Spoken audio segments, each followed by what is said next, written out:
And we are live. Honestly, this is insane. It's absolutely insane. We haven't had this much problems since the first night we went live. And for whatever reason, don't know if it was just a simple click or if it was just who knows. All right, guys, welcome back. I'm Bill. As always, with me is my boy Steve. We're trying a little different lighting, and we got our first person back up here. Happy Sunday. Happy Sunday. Long holiday weekend.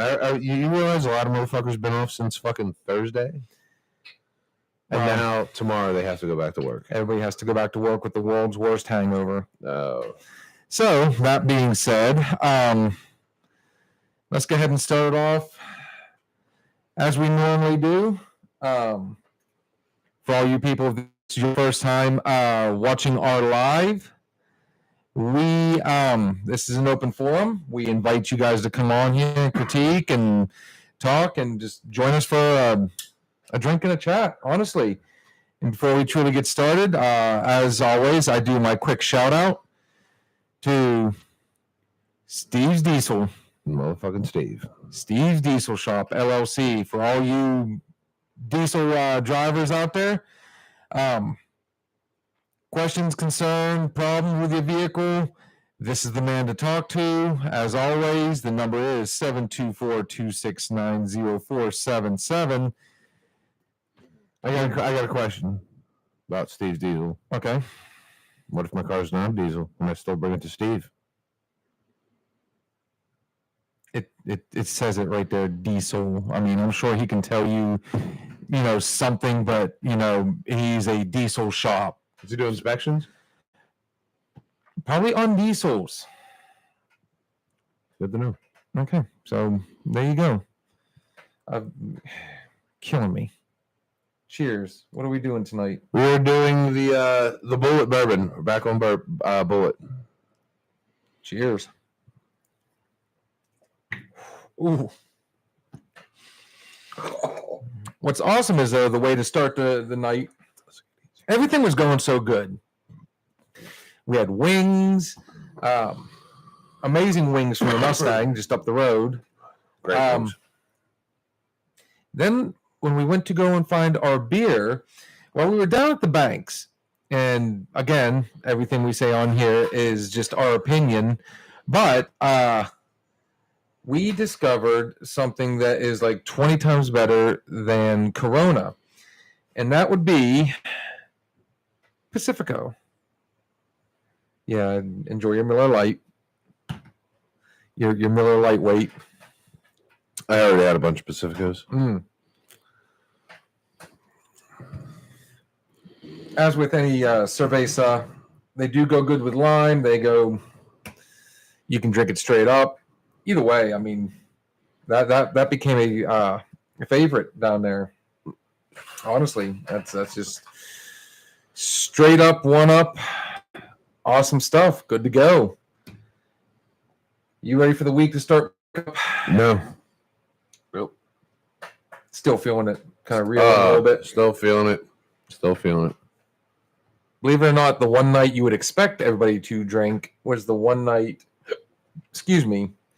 that we didn't touch anything that night. No, 4th of July? 4th of July. We sat on your front porch, watched the fireworks.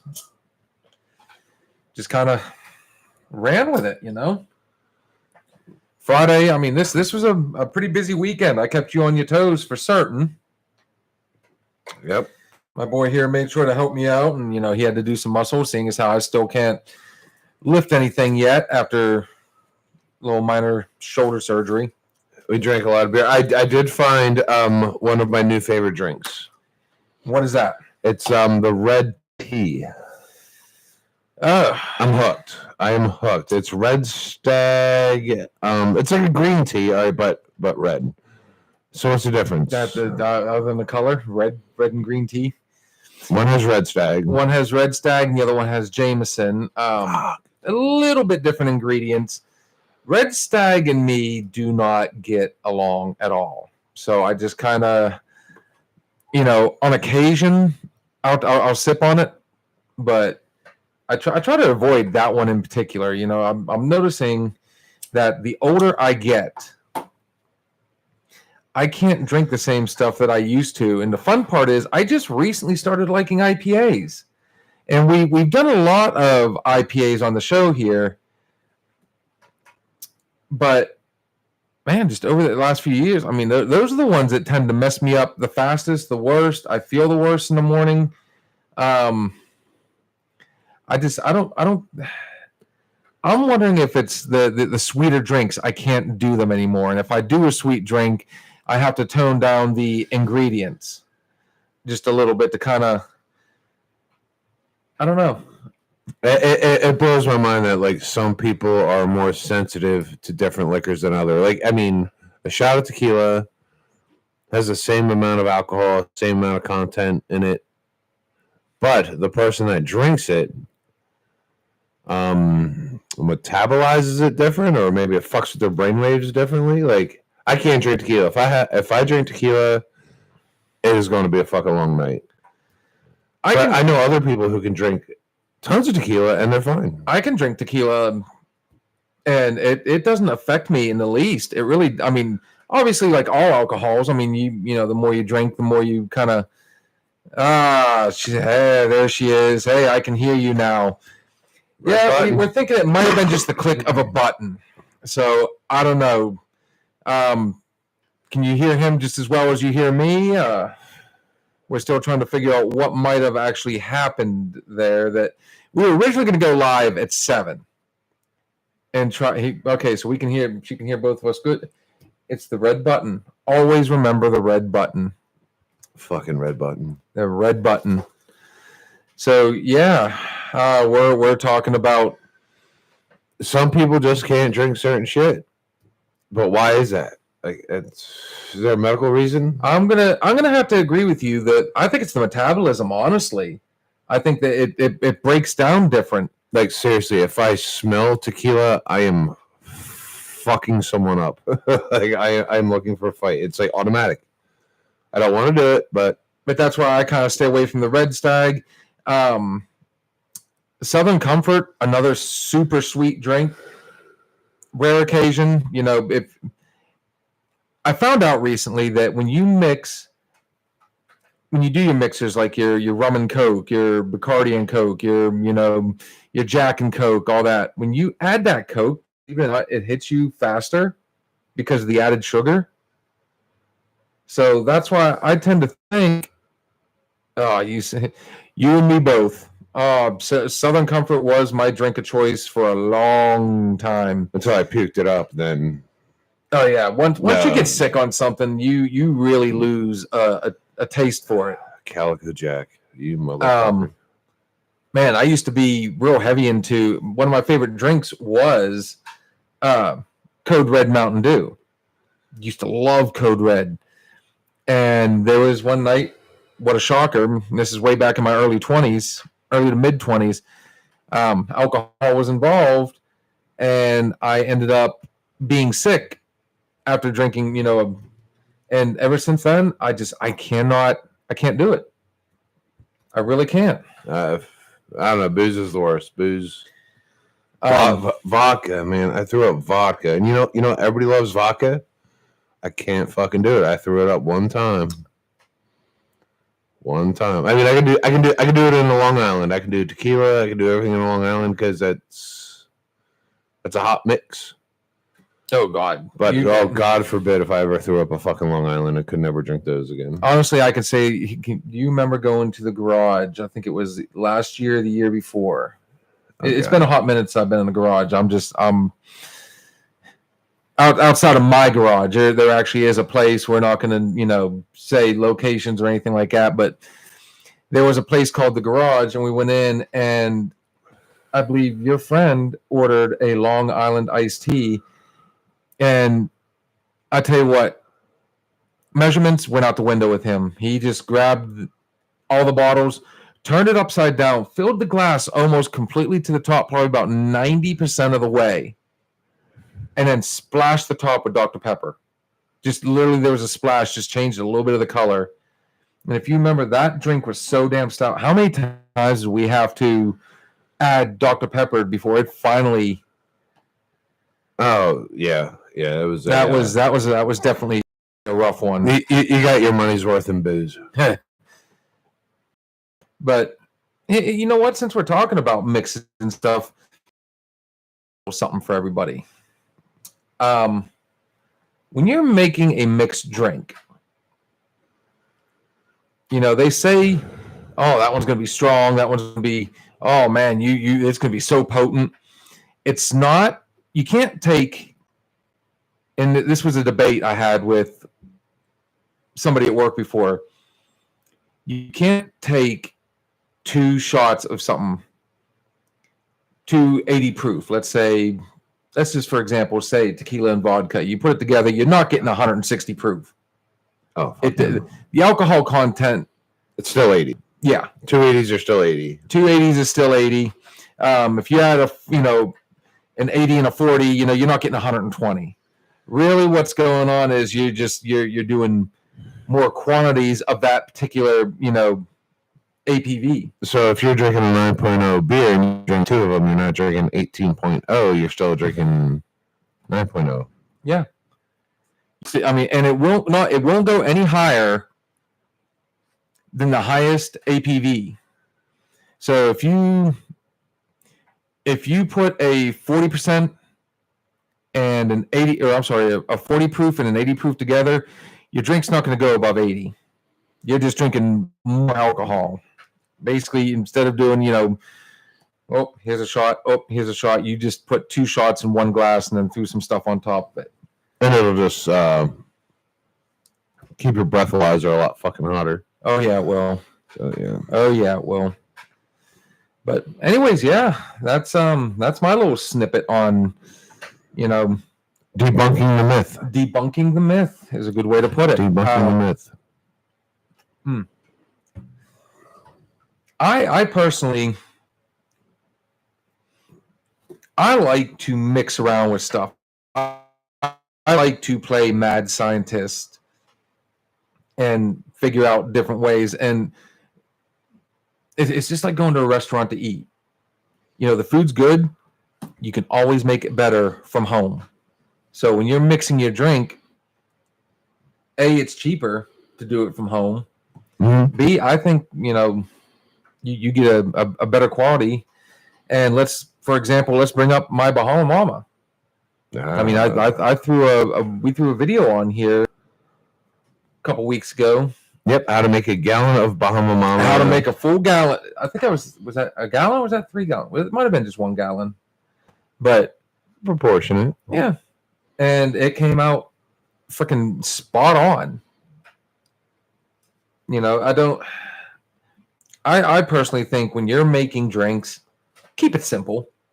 When you start adding like bitters and sours to, like a Hurricane or a Bahama Mama or something like that, to me, that just kind of.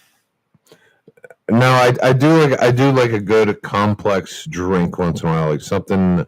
Number one, I don't have to make it home, or I don't have the resources to make it home. Like a lot of people, I have bitters at home.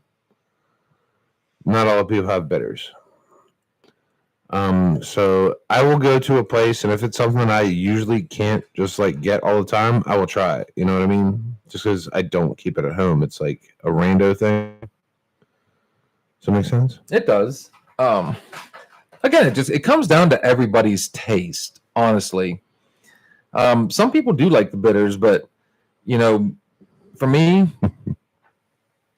a Bahama Mama is just it's literally dark rum, coconut rum, orange juice, pineapple juice, splash the grenadine on top. I mean, really, it's supposed to be a refreshing drink, and I think whenever you start to add the bitters, it makes it. It's not. It takes that refreshness. The refreshing. How you want to say it. I don't like it, but like the local distillery here in town where they actually smoke it. Like I'm not going to sit at home and smoke my own drinks, so I'll go there and I'll actually like pay for them to do it and just to try it. You know what I mean? Well, there's actually I actually did want to try that, but Never had a smoky one. I've never had a. I've seen. I know how to do it, but I've never tried one. I've never. If you like bourbon, it would be the old fashioned, and they will smoke the old fashioned. Mm-hmm. They'll put fuck. I think it's a piece of lime in it at the end, but they'll smoke it right in front of you. It's different. It's different. What is a smoking one? Basically, whenever you smoke a drink, they'll put another glass over top of it. They'll put a certain type of bowl over top of it, and they will literally add smoke to the inside of it. And that smoke it adds to the flavor. So when it comes to like a whiskey, a bourbon, a scotch, I can see that being, it's different. It is really different. Oh yeah, it is really different. Hey, you'll see. And she also put on here pina coladas. I haven't. She's fiending the pina colada. When we were at that bar on the pier, did you notice the 4 different shots? I think they were all slushes. Mm-hmm. And every one of them it was invited. There was a white one. That was a pina colada. How did we not? Let's just get to the point. How did we not drink like a pina colada? I mean, we never ordered. Because we were in beer mode. We were in spoiled IPA. It has to taste like a Corona Pacifico mode.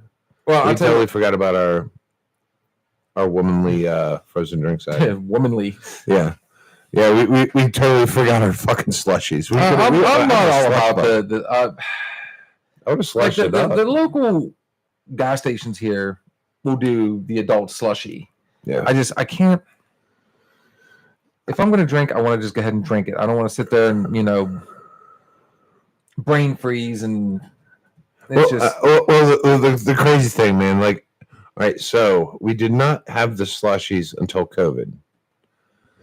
Okay. Right? So once COVID hit and, you could not just like go to bars. So now all of a sudden gas stations, they start selling adult slushies. So there we go. Me personally, I've gotten these slushies, and they give you a full container of slushy and a straw. Right. And you know what the first thing I do is? I get in the car and I put the fucking straw in and just I start driving. All right, it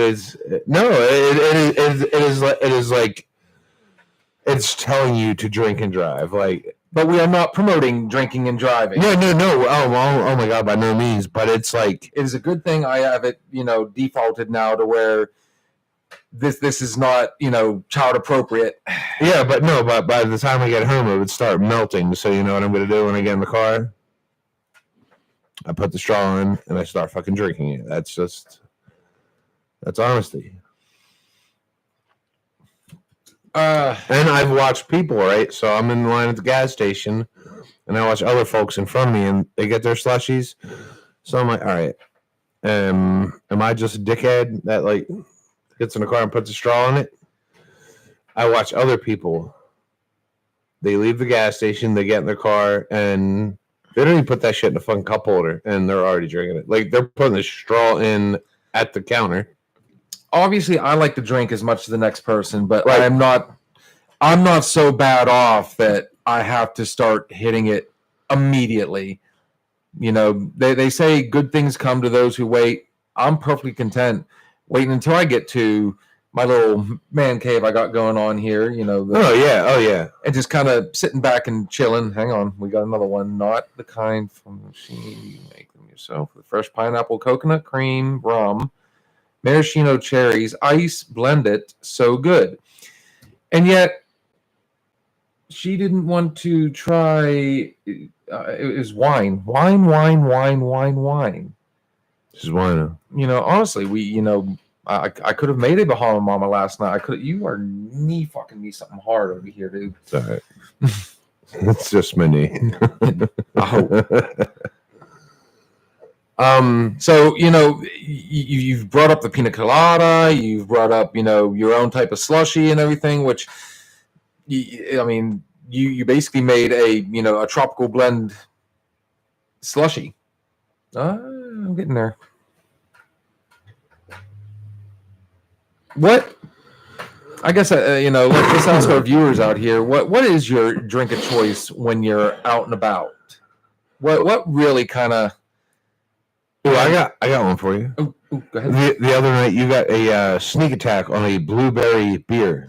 Oh Lord, that was and so he did not like the blueberry beer. So we were still in blueberry mode. So he got the Sam Adams Summer's Ale, which is the ultimate go-to. It's my Jennifer Aniston. So then you put blueberries in your...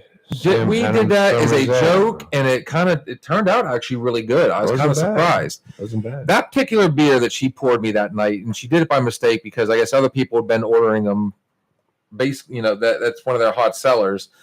She just went into go mode, and instead of giving me my summer ale, she gave me... I can't remember the name of it, but it was a wheat ale, and I think there was a little bit of blueberry added to it, and then she takes fresh blueberries and throws them on top. There was like a bushel of blueberries on top. There was a lot. And for me, I do like the occasional wheat ale, but like even the smell, like it smelled like vomit. And I tried to gut through it as best I could, and I just could not bring myself to finish this drink. It was, ugh. It had a stale, musty fucking taste to it. But some people like I don't know. This time of year, what's the high drink? This time of year? Me personally, or yeah. Oh, I go into island mode, obviously. I mean, and when we were down there, what did I tell you? I said, once you get me on that island, I am a completely different person. Like, I mean, I was never in a bad mood. Like the vibe, everything. I go into go mode. I hate the heat. I really do. I'm more of a fall and winter type guy, but I tell you what, the only time I truly enjoy the heat is when I'm next to that salt water. You put me out there, and I blend right in with it. And I like cold shit this time of year. All right, so you have a winter lager, and then you have summer's ale. Mm-hmm. So for beer of choice, you have Oktoberfest. So I think alcohol changes is per season. I am definitely a seasonal drinker. Now, my go-to is always going to be like an icy light. I like my Yuengling. In the summertime, I'm not opposed to going out and getting... I think Yuengling honestly makes some of the best beers. Their variety, their selection, I've yet to have a bad Yuengling. And they've actually got a Yuengling Porter, which we need to bring on here sometime. Did you ever try Black and Tan? I have. I think the only Yuengling I could not bring myself to try was the Hershey. The chocolate one. I got a story about the Hershey. Go ahead. So but usually, like if you open my fridge now, it's going to be every chance I get throughout the summer, it's going to be my Pacifico. But usually it's Sam Adams Summer Ale. I'm not opposed to getting their box, their mix, They always have in the fall they have their fall blends. In the summer they have their summer blends. In the winter, obviously, they do they don't have a spring. They stick to just some that I can think of, honestly, but they do have a summer, fall, and winter.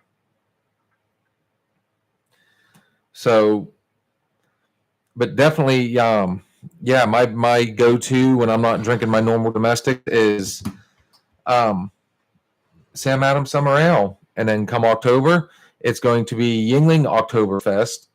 Now, I do like my Sam Adams Oktoberfest. I think it's awesome, but I think Yuengling makes the best 100 best Oktoberfest. And then come winter, oh yeah, the Sam Adams Winter Lager all day long. So, but then again, as the season starts to change, guess what? When I drink my coffee, there's going to be pumpkin. I get the Oh, you do pumpkin? I do pumpkin. Oh, fuck no. A huge. Absolutely not. I don't do the pumpkin spice, the pumpkin coffee, the pumpkin fucking donut. Like, I'm anti. Everything's pumpkin. I'm anti-pumpkin, but everything's pumpkin. Anti-pumpkin. So I'm trying to look this up, right? With the Yuengling Hershey. Yes. So it was a thing. It was a little bit of rave about a year or two ago, like during COVID, and we started buying local. So we would make. It was we called it the Pennsylvania Pipe Bomb, but it was with all things made in Pennsylvania. So the beer, it was like an Irish car bomb. Okay, but we used where you going with it? All Pennsylvania ingredients. The beer, instead of the Guinness, was the Hershey's Yuengling. All right, so then we needed a what the fuck was it? What else do you use? You use like it was a chocolate liqueur. Oh wow! Because normally it's Bailey's. You can do It's Bailey's in the pipe in the car bomb, but the pipe bomb. Someone in Pennsylvania, I'm really trying to look this shit up. I'm gonna have to say that it would be like you can use Kahlua, but that wasn't from Pennsylvania. So these ingredients were all Pennsylvania. 100% Pennsylvania. So it was like a Sean's or like an O'Malley's or something like that. So we used the Yuengling Hershey's, and it was a liqueur, chocolate liqueur from Pennsylvania, and then it was a whiskey from Pennsylvania, and we called it the Pennsylvania Pipe Bomb instead of the Irish Car Bomb. And I'm telling you, it was fucking fantastic. It was absolutely fucking fantastic. I tried looking up the recipe, and I think I got a virus. So I typed in fucking pipe bomb. Right? Google does not like that. So no. So yeah, but pipe bomb can also be referred to as if anybody that watches wrestling, CM Punk refers to his promos as pipe bombs. Yeah, I mean it's.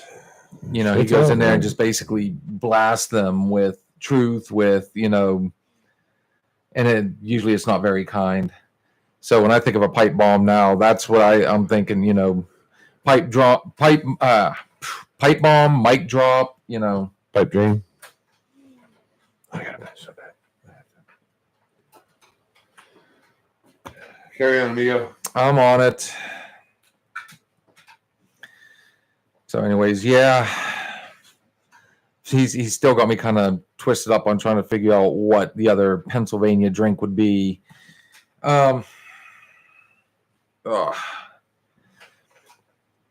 Obviously, this whole thing, the way we're going right now, it looks like this whole show is going to be about drinking, because that's basically all we've done for, the whole time we were on vacation. The last 3-4 days. You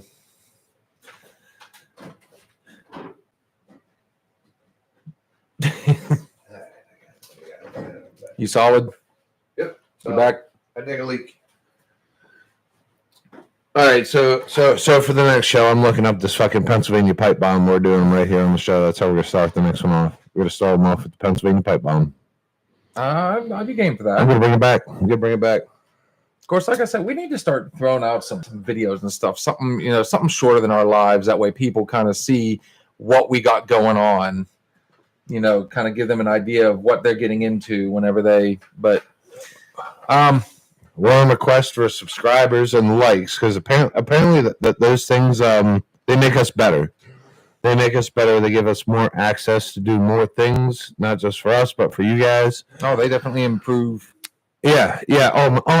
Like we can't do certain shit until we get like so many subscribers. So 50 subscribers, I'm waxing my nose hairs. Yeah, live. And I'm pretty sure that I also said I would double down on that if we hit the 50. First blood. First blood on nose hairs. It's just, yeah, game on. I think. And the other reason I want more people on here, we really need people to start, give us some topics, man. Give it, challenge us a little bit. There was a show we did not long ago, and we had quite a few people on that night. And I tell you what, I mean, that was also, I'd say that was one of our better shows. That was really, I don't want to hear about us. I want to hear about everybody else. I want to hear what everybody else is thinking. Well, that's the point of what I was just saying. Right. So by getting people on here, throw out some questions, our lives are open for them. So we like to communicate, that when I'm DJing, I like to get out there and talk to the crowd. I like to, every now and then I'll have a buddy kind of take over just so I can go out and mingle a little bit and find out what people want to hear and, what's your music type, get to know the people that I'm actually playing music for. I'm that's another thing that's happening. Like the older I get, the more of a people person I'm becoming. I really enjoy going out and getting to know you. So that being said, shall we just go ahead and stick with K? Yeah. What you got going on? What's on your mind, Kay? You've been on here for a minute now, and you threw quite a few little comments about the drinking. What's on Kay's mind? Hit us with a topic. Give us something. I have a topic for you guys. Let's discuss our thoughts on the paranormal. Since you guys talked about Oh, for fuck's sake! So that's another side hobby I like. I do get into. Which place did we talk about being haunted? Last night, the Oil Boom Saloon is it's hard to say confirmed, but I mean, anybody and everybody that has worked there will tell you that, yeah, there's some weird stuff that happens at the Oil Boom Saloon. And a lot of the bartenders hate going upstairs because that's supposed to be where a lot of the stuff happens. I would love, and you brought this up earlier on in our, friendship about going out to the Furnace. Yeah, I've been there. Yeah. And that's supposed to be one of the more haunted spots, close by. And that'd be a good live short. Oh, I'd be game. That'd definitely be good. We'd have to do, take the cameras and, once we get our mic set up and everything, and yeah, hell yeah. We should probably sleep at the Furnace one night.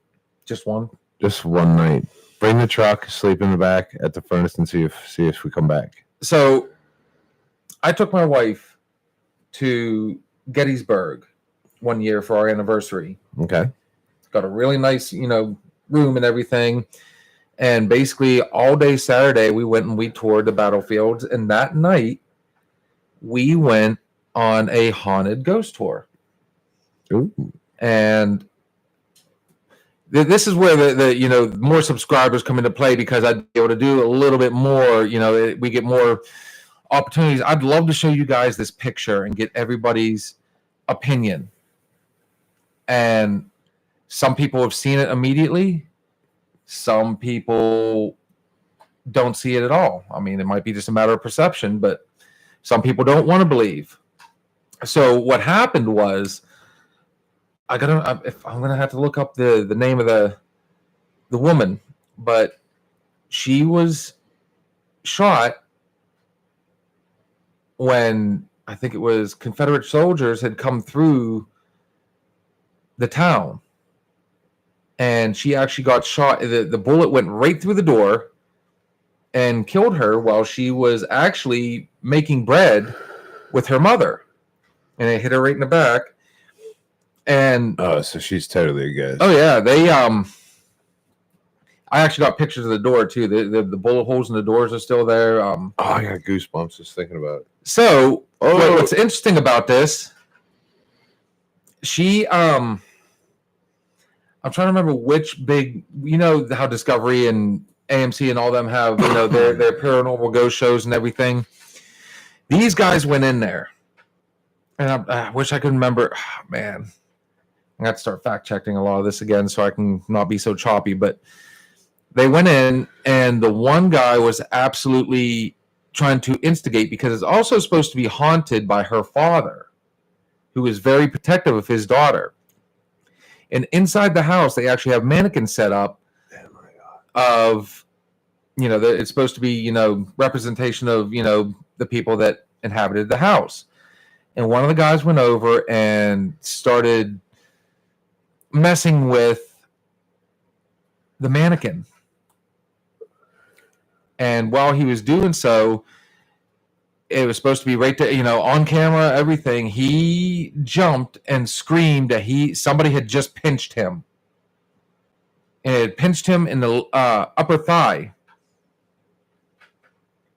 So there's a lot of activity. Going back to the picture, though, they tell you when you're taking a picture of an area, especially a haunted area, if you take one picture, that can be explained. But if I put mine on my phone on Shutter. So all I had to do was hit the button. It was just taking multiple pictures. And they said you always want to do threes, 3 or more pictures. So as we were looking at these pictures that night, and of course everybody is taking pictures and stuff, everybody was saying they seen something. Oh, what about this? What about this? And of course the tour guide's like, did you get something? I was looking at my pictures after it was all said and done, and I had missed it the first time. But there was one particular picture where you can actually see a silhouette. And you can see all the different pictures. They're all time framed. Obviously it's, tenths of a second, but normal picture, normal picture, normal picture, normal picture, and then nothing. And see, for me, I thought the best way to do it, I would wait until everybody else was done taking their pictures. And as they were getting ready to walk away and move on, Continue. I would go over then. That way there was no other flash. There was no, if I got something, I kind of had a lot of ammo to say that it was legit. And sure enough, I got the silhouette of a person. It's hard to tell whether it's a man or a woman in the window. And out of the 3 or 4 pictures I took of that one particular window, you can see clear, clear, clear. And then in one particular picture, actually, while we're talking about it, I can at least show you. Did you ever have a personal, like, paranormal experience where, like, you really thought, like, shit was happening? Oh, yeah. I've had one. My mom's story was the best. Can I tell you my mom's story? Go ahead. All right. So, my mom, she ended up inheriting this old farmhouse pre-1900s. Like, I mean, Indian burial grounds, what the fuck ever, but the shit was old. So she had a Rottweiler. It was just her and the Rottweiler, and she's at home. So she's upstairs. Her bedroom was up the stairs, right to the right.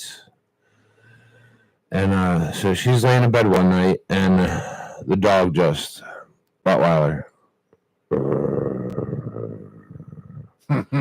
just growls in the middle of the night. The story still gives me goosebumps. So on my mom's dresser across the room, there was a music box. And you remember the old music boxes where, like, the ballerina would pop up and dance and the music would start? So dog growls. My mom wakes up, here's the dog growl. Then the music box starts playing. For the music box to play, the old music boxes, you have to wind it and you have to open it. My mom never left her bed. So there's the ballerina, the music box is suddenly open, and music box plays, music box stops. My mom just lays there. Falls back to sleep. A little while later,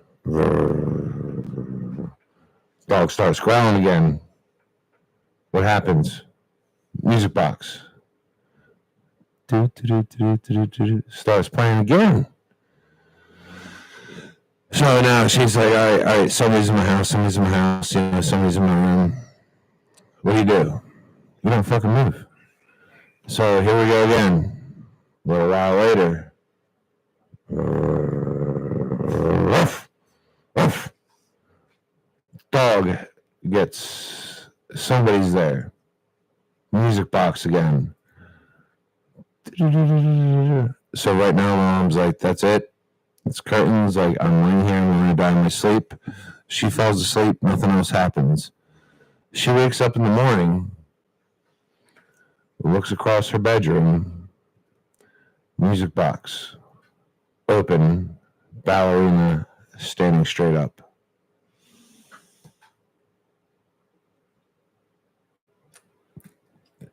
And I said, Mom, are you drinking? She said, no, Steve. No. That said something to me right there. I started becoming a believer after that story. So let me show you some stuff here real quick, buddy.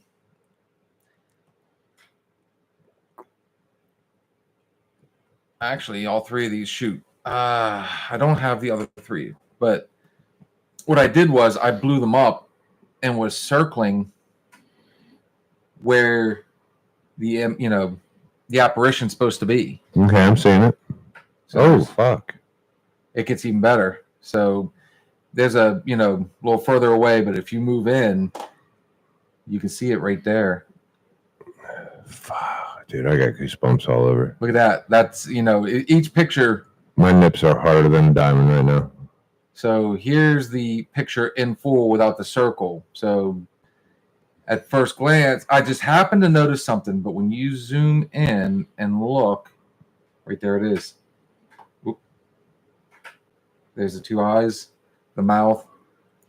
And what was funny was when me and Sarah the next morning went to we went to one of the local diners for breakfast. And her and I were she's still obviously being skeptical. And I pulled up the pictures. And the waitress came over and I said, "Can I show you something? Tell me if you what you think." I said, I was taking a picture of, one of the houses. So she picked it up and she scrolled through,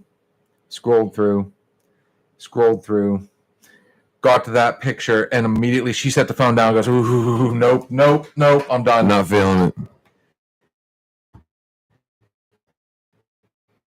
So you want to ask...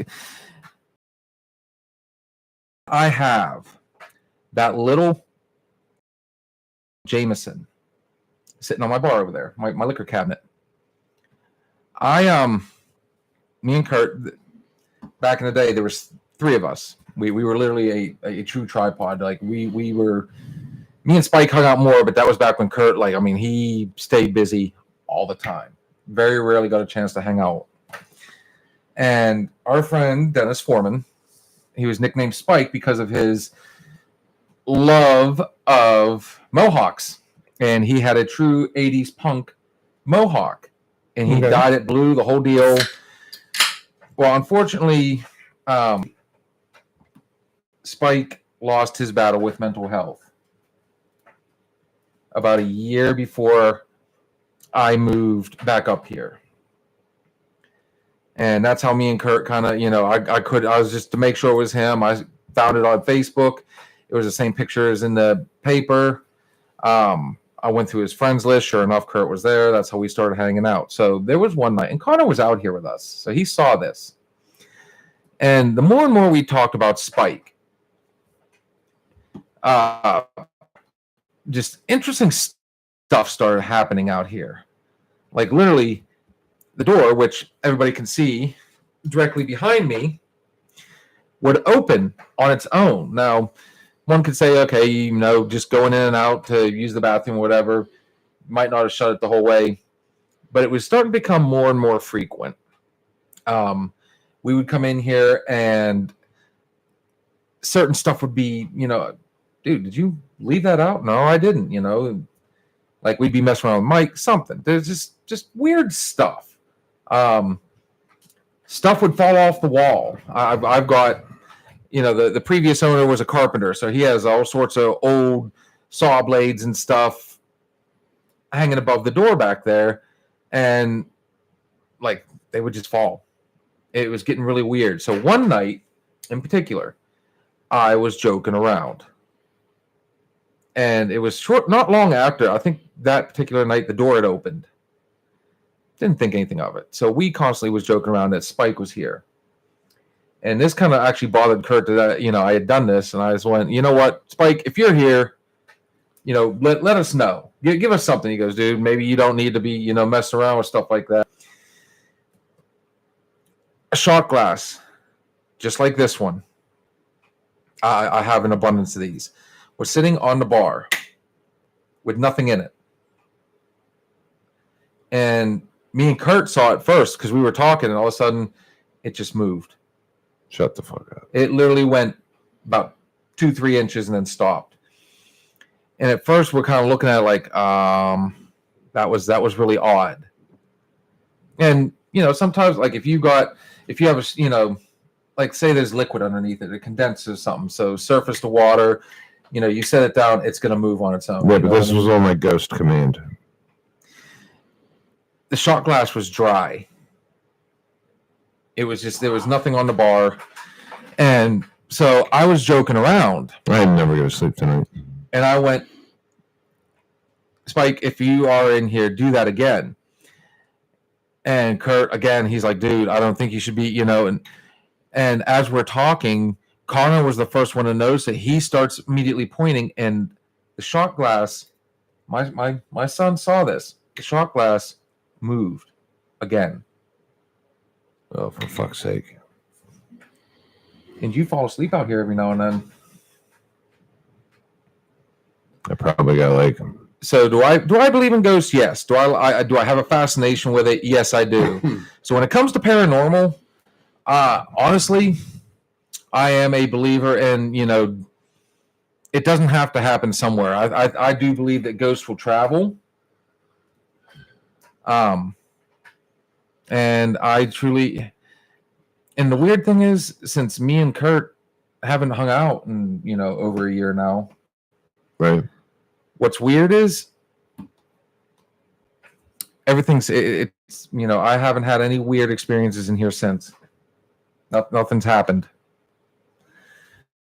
So he might be, if he was here, he's probably upset that, me and Kurt parted ways the way we did. And if he is here, oh my God. I think he's moved on. But if he is here, you know what? For the fun of it, of course, we don't have any way of, So what would be the criteria to be a ghost or just die? All right. We all want to know, when we die, where do we go? Reincarnation, there's all sorts of shit. But to be a ghost, like you said, the innocent woman is what, just in her house baking? She was baking. She was making bread. An innocent. So she got whacked and she was able to become a ghost. Do you think maybe if it's an innocent thing, like you get ghost privilege? You have to linger? Hang on, I want to actually look this girl's name up. Or looking to finality. I mean, fuck, dude. What the fuck happens when we die? Holy fuck. I mean, it's definitely lights out. But to be a ghost and still linger? They say a lot of it. Fuck. Most ghosts that are here. Jenny Wade. That was her name. Jenny Wade. Jenny Wade house is the picture I have. She's the one that got popped through the door. She's the one that got hit through the door. Visitors and paranormal enthusiasts claim to have seen the ghost of Jenny Wade, the only civilian killed by fire during the Battle of Gettysburg, in the Jenny Wade house. Some say they hear strange movements, voices, and moaning in the house. The house has been featured on Ghost Lab and Ghost Adventures, and Ghostly Images offers 90-minute ghost tours. There we go. Some are still here. Some are on other planes. Some are in heaven, if you believe that. Some are reliving their deaths over and over. There's always a reason for them not to cross over, and it's usually unfinished business, is what they say. There's got to be a way to... Like a redemption or like closure? Closure would be the best way to do it. I like closure. Some are still, some come back as other things, reincarnation. How pissed would you be to like, all right, so we die. All right, so maybe we die, and we get to the pearly gates, and St. Peter, he stands there, and he's like, all right, first we're going to do reincarnation. Bill, what do you want to come back as? But you know what St. Peter's, he's like, well, you can't come back as a person. You already did that. So you got to come back with something as a life expectancy under 9 years. Oof, I forgot. That's the Carolina beer, isn't it? Yeah. Just throw it out there. Yeah, different. That second. Different. Oh, yeah. We literally brought back some Carolina beer, which we featured on our live while we were down there. These are all possibilities not everyone believes. No. And I mean, there is power of suggestion. Nobody knows. There are a lot. I mean, most ghost sightings, pictures, experiences can be explained. But I mean, I'm one of those ones. I think the people that see them are the ones that want to believe. They're the ones that want to, there's too much for proof. Too much proof collected from ghost hunting that cannot be refuted. I can't argue. You can't. I mean, but I think a lot of that shit is embellished. Well, like that picture I just showed you a little bit ago. I took three to four. I just hit the button and let it shutter. And when you've got 4 pictures of one window and 3 of them aren't showing anything, and then that last one shows something. Now, bear in mind, I tried to take out all plausible deniability that I could. It was, I waited till everybody else had walked away. I was going to be the only one over there. No lights, no flashes. It was just me taking the picture. So, I mean, it is what it is. I'm one of the ones that wants to believe. I mean, even my house, dude, I'll be sitting there. Connor be at work, or during the day. I mean, it'd just be me and the cats downstairs. I'll be watching TV, and all of a sudden you'll hear the upstairs creaking, like somebody walking across the floor. Now, bear in mind, my house, if I'm not mistaken, is almost 100 years old. So, I mean, there's always that possibility. Oh, fuck. Oh, man. Last week, I had this night. It was a horrible night, dude. Totally sober. And my house is old, but, I'm there by myself. And I'm laying in bed. This was so fucked up. And I lay on my side. Like, that's how I sleep, on my side, fetal position type shit. Okay. But I woke up like I was on the cross. Both arms wide out like this. And I felt like somebody was on my right wrist holding me down, left wrist. And I'm a big dude. All right. And I could not get the fuck up. And I tried. I was like hot sweat. I was panicked, worried. I started yelling, but I was pinned down like this. And I kicked. Holy fuck. It was so fucked up, dude. No matter how hard I tried, I knew it felt like something was there, but it wasn't. So I got up. I eventually fucking broke free. I went downstairs, smoked a cigarette, talked to somebody, I said, man, this fucking happened. It was really fucking weird. Went back upstairs. I was like, all right, maybe I'm just fucking fucked up. Maybe I'm just tired. It happened again. Went back downstairs, talked to somebody. Who are you talking to? No, I'm talking about. Oh, okay. Yeah. I see what you mean by talk. Okay. Yeah. So, like, first off, you're in your house. There's nobody else in there. Who are you talking to? Yeah, no. Just in case I died, like I had on record. Like that's something weird. Gotcha. That's something weird was going on. But like, I honestly felt I was fucking held down. I was totally alert. I could not get the fuck up. And it's not the first time in this house. Like I have woken up and I have jumped off the bed and I felt someone was standing right there watching me. And I jump off the bed, I fucking swing. Because what are you gonna do? You know, if someone's over your bed watching you while you're sleeping, chances are they have the upper hand. You know what I mean? So it's like you have to do the unexpected. You have to catch them off guard, and the first thing you do, like I swing, and I have swung. I have flown off my fucking bed. Yeah, but last week I was held the fuck down. It was really fucking weird, really fucking creepy. Totally sober. Totally sober. Both my grandfathers are dead. And my grandpa on my mom's side used to like to wrestle around with us and stuff. And, you know, he always did this. He always had he never had a full beard that I can remember, but he always, he'd do what he called whiskers. And he'd go like this and, but he would also, he'd kind of hold us into place a little bit. There was one night, and this is years after he had died, and we were in North Carolina, and I was living in North Carolina at the time, on the beach. I lived in High Point, North Carolina, and I was sleeping on the couch, and I had a dream that my grandfather was wrestling around with me, and he had me pinned down, like he was holding me down in the center. It was such a vivid dream.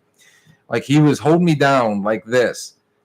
And I kind of woke up and realized I couldn't move. I felt like my whole body was stiff. Like my arms wouldn't move. My legs wouldn't move. I couldn't turn my head. I couldn't talk. It felt like somebody literally was pressing down in the middle of my back. And I couldn't tell you how long that lasted, but it's fucking horrible feeling. Holy fuck. Oh yeah, you're helpless. And it just, you get this real sick feeling, and then all of a sudden it's over, and like your whole body just goes boom, and you kind of sit up and look around. It's like, wow. And see, me personally, I kind of throw caution to the wind anymore. Other than, like I said, the shot glass, the picture and stuff. Believe it or not, I actually have my dad's ashes in the house. Okay. And unfortunately, I lost a very, very close friend during COVID. Okay. And his sister divided up. He was, his sister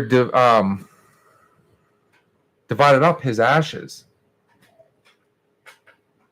and I've actually got a fraction of that. I got a fraction of him. I got a piece of my buddy.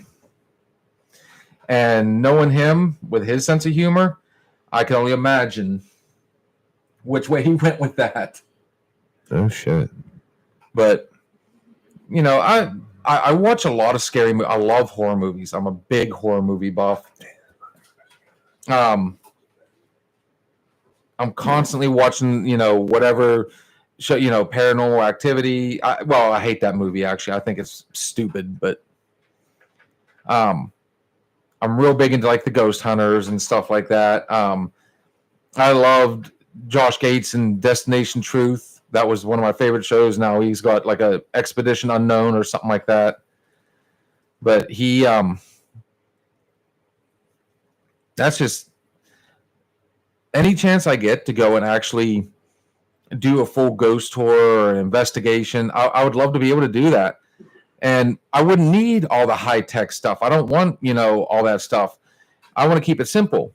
Take a phone or a camera or something like that and just kind of, you know what I mean? Because I think that, if the simpler the equipment, the more authentic it's going to be. Yeah. That's my, like I would love some, I told Connor this trick, and I don't know if this is an old wives' tale. I've never actually tried this. You can buy a Ouija board just about anywhere. Hell, Milton Bradley makes a Ouija board. $10. $10. And the myth, the legend, whatever you want to say, they said if you take the planchet from a Ouija board to a what's the planchet? It's the little almost diamond shaped piece that with the glass eye. Yeah, it goes around and it shows you the okay. They say if you take that and you go to a cemetery, all you got to do is set the planchet on top of a gravestone, and it will start to spin. Jesus Christ, I would have a fucking baby. That'd be If that shit happened, oh my god, no. We'll do a live. We'll do a live and we'll check this shit. Every town, every state's got their own version of a story. Like I think every state has the school bus where the kids got killed, and if you break down in a certain area, the kids will push your vehicle off the road. That urban tale. There's an urban legend in every town, every state. Like our local one's a witch named Mary Black, not too far from here. I know nothing of this. But then again, that's such a common name, Mary Black. Yeah. But me and my friends went one night to what was supposed to be, when I was living in Tennessee, there was 4 of us. I'm sorry. I was driving a black Cavalier at the time. No, it's fine machine. Because the myth is that if you stop the car and put it in neutral, the ghosts will try and push you off the road because they're trying to keep, save you from the fate that they. And you did it. So what we did was we went to the spot, put the car in neutral. Okay. We poured baby powder on the bumper in the back of my vehicle. Now, bear in mind, black car. So you're looking for footprints? We're looking for the fingerprints that are supposed to show up. And the car did start to drift. Like it and honestly, it looks like that particular spot it's supposed to be just a slight grade uphill. Okay. So the car did drift, but then we tried something out. We took a bottle of water, poured it on the ground. Guess what? The water went in the same direction. What do you mean same direction? It as you poured the water out, it flowed in that direction. So, I mean, are the ghosts pushing water? Oh, for fuck's sake. We set a basketball on the ground. Okay. Basketball rolled that direction. So, like I said, I mean, there's every town has its own little urban legend. I've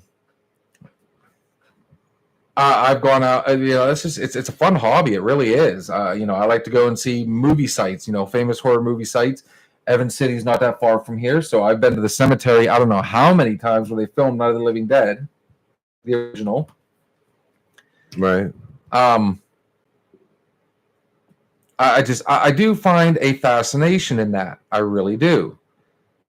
So when it comes to the paranormal, I'm game for it. So, I mean, for any of you guys out there, I mean, if that's kind of your niche or you have an experience, shoot a comment. How about you, Kay? What experiences in the paranormal have you had? Have you experienced a ghost? Have you,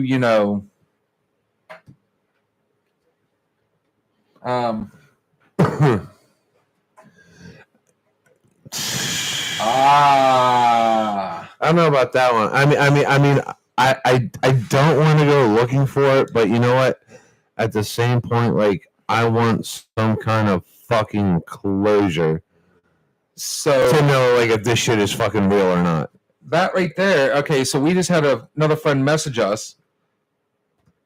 McConnell's Mills, which is what, about 20 minutes from here? Yeah, down there by Butler. Yep. Portersville. Yes. So I mean, I go there hiking, love it.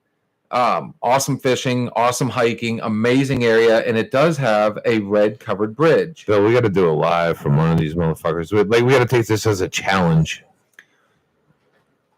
I think that would grab people's attention. I will do. We'll do the furnace. We'll do this Mills, and then. Bear in mind, these are all going to have to be places though that have a decent Wi-Fi. That's the problem with. Yeah, because otherwise we're going to be. If we die, we need it documented. We're going to be showing videos. I'll do it, man. I have no problem doing it. We can go out and record, and it's going to be. You know what? We bring beers. I have way more balls when I have beers. Is McConnell's Mills open at night? Is it a 24-hour? Because it is a state park. I used to work there. No. I mean it is, but the Rangers don't like it. So because there is the old mill right there beside the covered bridge. There's, yeah.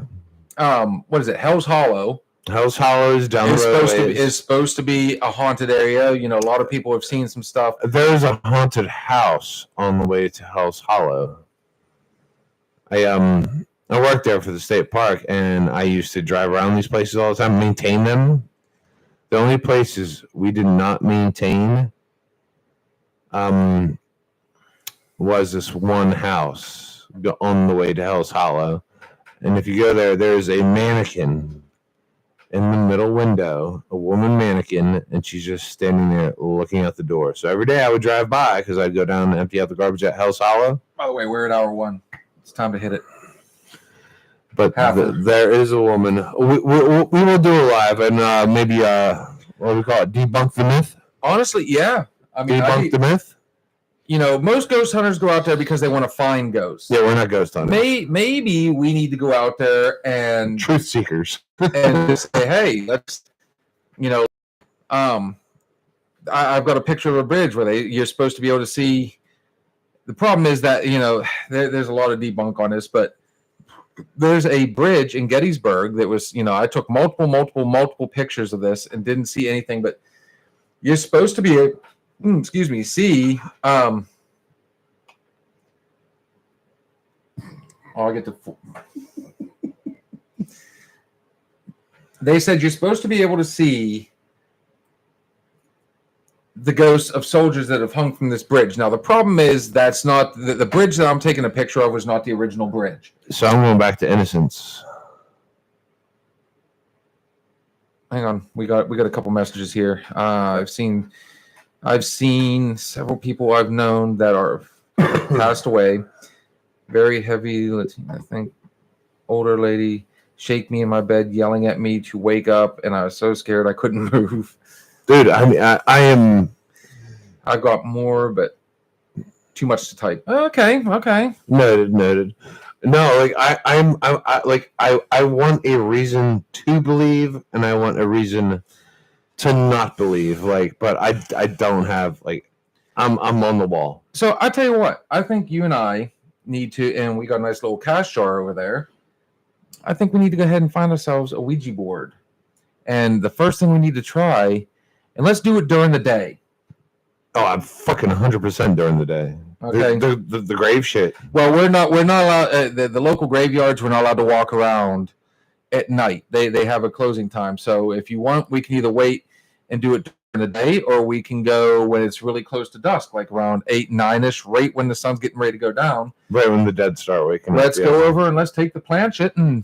What's Google say? Like, when does the dead start waking up? Because that's probably when we should go. Do not do that. So at this point, anybody that knows us, if you tell us not to do something, there's a strong chance we're going to do it. Yeah, we're in. I'm game, and we will cheers. We might be seeking as much closure as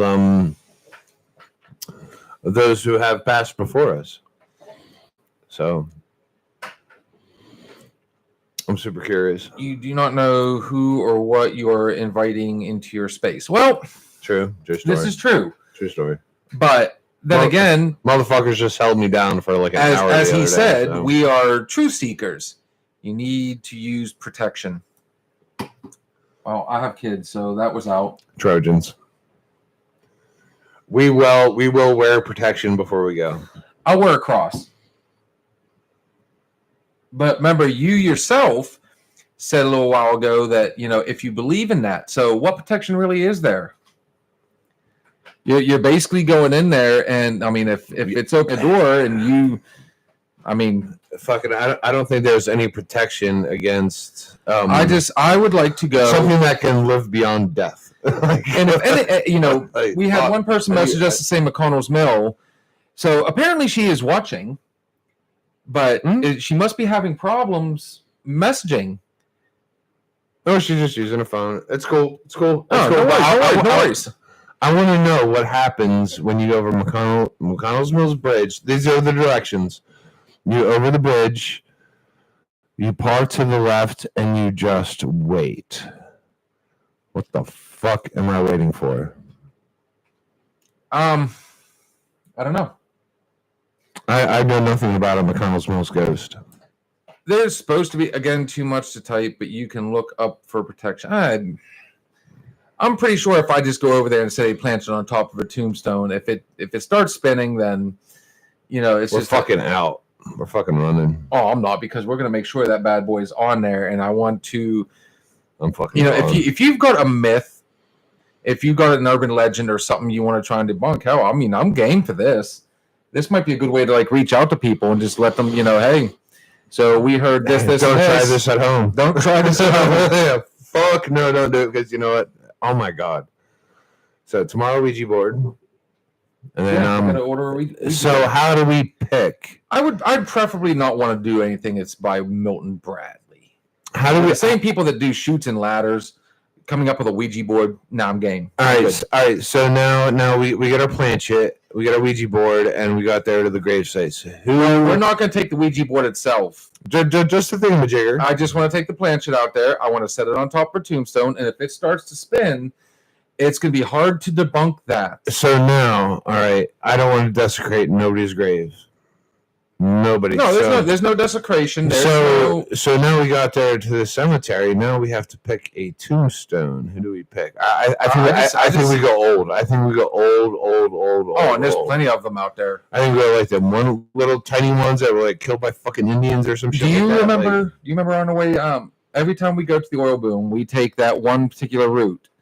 We when you get on Branston, you shoot across. Remember how you saw that one cemetery that was sitting up there when we made that right? So we're going to a really old, creepy cemetery to do this. Or I mean, I'm sure like the one across from the hospital down here, we can go out there. There's got to be an old one. Yeah, no, let's go old and creepy. Let's and it's got a mausoleum. If that let's not do that. Let's go old, creepy in the middle of fucking nowhere, where if there is something happens, and at least you know something's up. Yeah, because they're not going to do it around town. So, but the fun part, I mean, what townie ghosts aren't going to want to talk to us? Is that what you're saying? I think we go dark as possible, man. If we're doing it, we go dark. Yeah, then we go fucking dark. We could even drive all the way out to Evans City if you want to. If we're going to do it, why not do it in the famous cemetery where they filmed the movie? I'm looking for someone who died before 1900. Maybe we can find an innocent. That's so broad, though. I mean, we'll pick a good one. We'll pick a good one, and we'll see if that shit spins. Holy fuck, if it does. Oh, that'd be amazing. Honestly, that would be a whole new world. No, I would shit a biscuit. I would absolutely shit a biscuit. The other thing we need to do is kind of look on YouTube and make sure it's something that somebody else hasn't done, because as far as I know, I can't think of anybody else that would go, oh, well, let's just take a Ouija board planchette, put it on top of a tombstone, and see if it spins. You know, bud? I found out about that in Tennessee from some of the locals that, local kids there. I mean, how much truth is there to it? Even if somebody did do it, I think we should definitely do it. Why not? Fuck it. Why not? Oh, we're totally doing it. There is going to be, whether it be a live or, I don't know, we're going to try and do it live. If we do it live, it can't be out in West Sunbury, dude, because that place is pretty much a dead zone. We'll have to have some service, but if you've got an urban legend, so what do we put out there already tonight? If you got a drink or a recipe you want us to try out, let us know. And now we're going to throw out there, if you know of an urban legend that you'd like us to try and debunk. See, here's the thing. We're not looking for proof that it actually happens. We want to go out there and see, make, as he put it, make us true believers. Honestly, I mean, we'll answer your questions. And we'll take a video of it. Personally. We'll try and do it live just to see what happens. And if it works, it works. I'm already fucking creeped out. 100% creeped out. Especially when you found out my garage is haunted. Yeah. This is why you can't watch horror movies. It's gonna be a long night already. If I get held down tonight, man, I know why. I pissed somebody off. I'm going to be getting my phone's going to start blowing up at like 2 o'clock in the morning. He's probably going to be waking me up, dude. It happened. I'll be knocking on your door. I'm sleeping. I can't sleep, babe. But bear in mind too. Like I said, you want to know something else that was weird? After you gave us the cat, the first one, the gray one. Mm-hmm. So there was one time in particular. It was one of my nights. I was kind of, I couldn't sleep. I've been having really bad insomnia lately. I was watching TV, and I swear I thought maybe Kaylin had gotten up or Connor had gotten up, or somebody was moving around upstairs. Okay. But you could hear the floor creak. Oh fuck! And then, as I'm sitting there watching TV, I saw the cat, who was sleeping on the back of the couch, poke his head up and look at the steps. I think cats are ghosts. And just look. So I have 1,000. So I, as it stood there and stared, or lay there and stared for a little while, I finally got up just to make sure that, because my one kid likes to mess around and they'll creep downstairs and just kind of sit around inside the wall every now and then, just kind of look out. And that's some creepy shit. Yeah.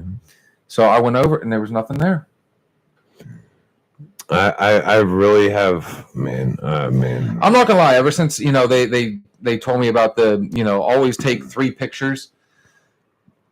I've done it around the house where I've just if I hear a noise, I'll go up and I'll start taking just random pictures upstairs to see if anything comes up. I've yet to see anything. I've tried to get pictures, but normally I spend all my time fucking swinging. So, but then again, I don't get them on camera. Here's the fun part about we were talking about Ouija boards. Me and my friends, I don't know. They say you have to be really open-minded about it. Me, I am.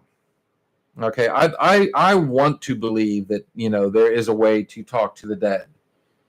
Oh my god, yeah. And I've never had one work. I've never gotten one to work. So for me, like actually a Ouija board, yeah. No, we all cheat. We make our own shit up. You just, I think a lot of it though is, I think it wouldn't matter if like you put the Ouija board down and you guys went ahead and did your own thing and you came back and see if it moved. Like the Ouija board would be best untouched. Like you put it down, ask it a question, go sit by the fire, drink some fucking beers, come back, and see if it moves. And see if that thing went from like K to yes. Yeah, then I'd worry. You know what I mean? But like human interaction, like the Ouija board, yeah, it might be a thing, but we cheat. We all push it. I think yeah. There's. But if we're gonna give them a gateway to talk to us, I think that's probably the best avenue. I'm game. Like I said, whatever, make a believer out of me. So we're doing the furnace, we're doing the bridge, and we're putting a Ouija board on a grave. The planchette, at least. The planchette, yeah. Yeah, we will try the bridge. We're gonna have to do that more towards the evening when there's nobody there. Because it is still a used area. I still want to know like what we're expecting to see before we go. Like she just gave us directions, so yeah, just try it, see what happens. Yeah, I don't want Hiroshima at the end. Honestly, of the bridge. I've heard people tell stories about walking through McConnell's Mills and they'll see 2 bright eyes. Okay, well, those 2 bright eyes could be a deer, it could be a raccoon, it could be a blonde, it could be anything. I for as many times I've been to McConnell's Mills, I've yet to see anything. Now, that being said, I'm trying to remember when it was, but, there's the Prospect Bridge used to be, there was a time, I'm trying to remember when it was, but they literally had somebody, a kid had jumped off there, and at that point, I guess it was shallow, he hit the bottom and stunned himself enough, his whole body went into shock, and he drowned. So you never hear, though, of ghosts you know, of Moraine. I've never heard of any ghosts of Moraine, but I know for a fact that a lot of people have drowned there. Not long after we moved up here, that dude fell into McConnell's Mills. People have fallen off the bridges. Oh, many times. Bridges there, and So I mean, it's just one of those. the more and more we talk about it, I think ghosts might exist, but they're like to pass over, like they need to complete something, you know what I mean? Like something needs finished. Like Mama saw him, they got fucking shot through the door.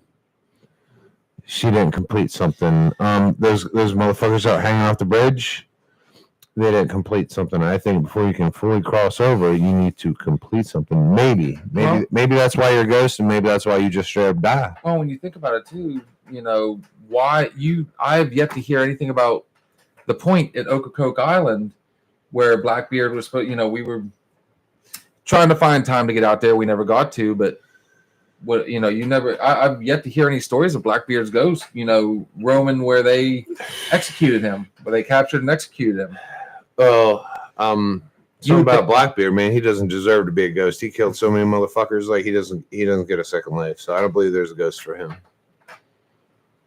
I'm finished. There's a lot of evil ghosts out there. You want to hear something really creepy, by the way? I love creepy. Not really. So last night, after I got all set up and everything, while I was waiting to go ahead and get started, as I was going through my different playlists, you know, I've got, you know, multiple songs, and I've got a junk drive that has probably got over 60,000 songs on it. Okay. As I was scrolling through, I saw something that said Charles Manson. So when I pulled it up and I started playing it, the original Chucky. He did at one point actually go out and, you know, he had connections in the music industry. I found this out. And he at one point did record some of his stuff. I literally have on this drive, and once we're done, you know, once we're finished with this, I will get on there and pull it up for you. It was Charlie Manson's songs, like him actually singing it. I got some of the original recording, and they're out there. Girls loved him, dude. He was an attractive guy. He was not an attractive guy. Manson? No. Girls loved him. At all. From what I watched, like, chicks dug him. All right, maybe it was confidence. Maybe he had a confidence thing. But he had no... That man was just his problem attracting women. He was just this weird, bizarre... But, see, I've read both books. I've read Helter Skelter, and he finally did do an interview in prison with somebody. I saw that motherfucker, yeah. And it was... Well, no, it wasn't the Geraldo interview. I think... Was it Geraldo that... He actually sat down with a man and gave his entire memoir. So it's called Manson in His Own Words. So he sat down with this man sat down with Charles Manson, and Manson told him, you know, when he was put in, you know, basically group homes. His mom was... You know, he grew up rough. So, I mean, he was set up for failure for the get-go. He was wired to be fucked up. Oh, yeah. He really was. Now, obviously, in this book, you know, if you read Helter Skelter, you know, he planned it. He was trying to do a race war. He was trying to do, you know, he believed the Beatles song Helter Skelter was a call to war and all this and that. In this particular book, though, where... You know, the one Manson in His Own Words, obviously he's going to deny every bit of that. He said, I never once said, you know, Helter Skelter was a call to war. You know, I never, you know, yeah, I went the second night with them and I helped tie it up, you know, that couple. And then he left. Now, in my thought, he, you know, he was trying to take himself out of the equation altogether. That way, there was always that deniability.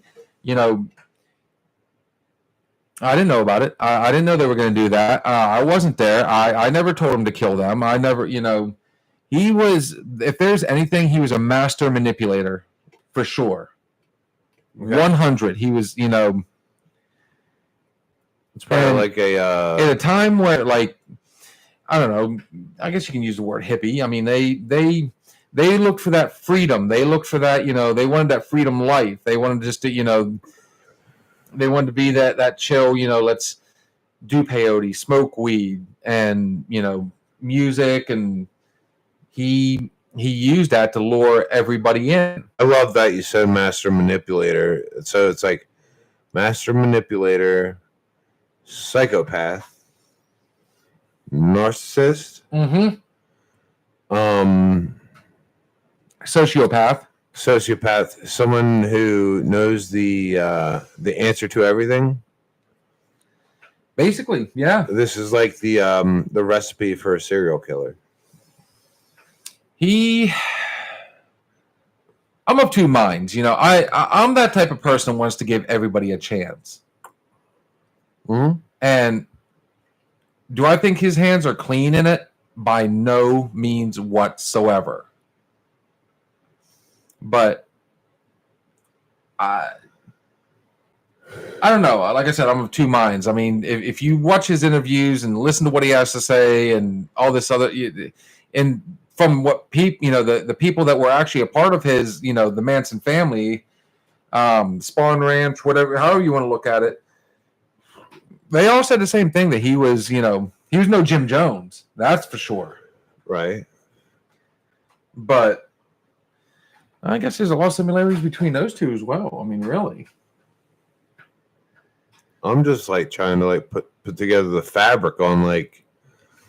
And therein lies the fascination. What made him do that? Why? I mean, honestly, what?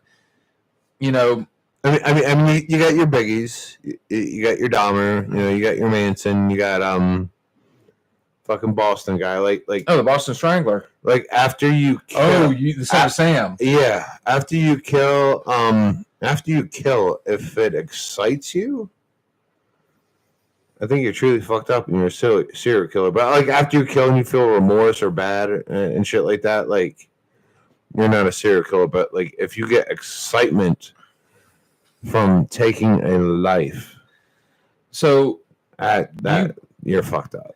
You have people that I think, like I said, I gave everybody a chance. David Berkowitz was the son of Sam killer, and he has since found, religion. Yeah, because he went to fucking in prison. He's done. He's never getting out. You go to prison, you find religion, and you find Bubba. That's what But then you've got people where, like, you brought up Dahmer. That man in an interview flat out said if he ever was able to get back out, he would do it again. Because that was his shit. Like, I was.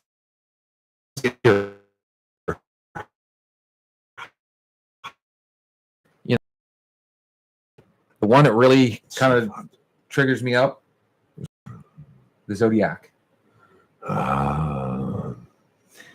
There is an actual website that is acknowledged by the FBI and CIA, all the ones that were investigating the Zodiac.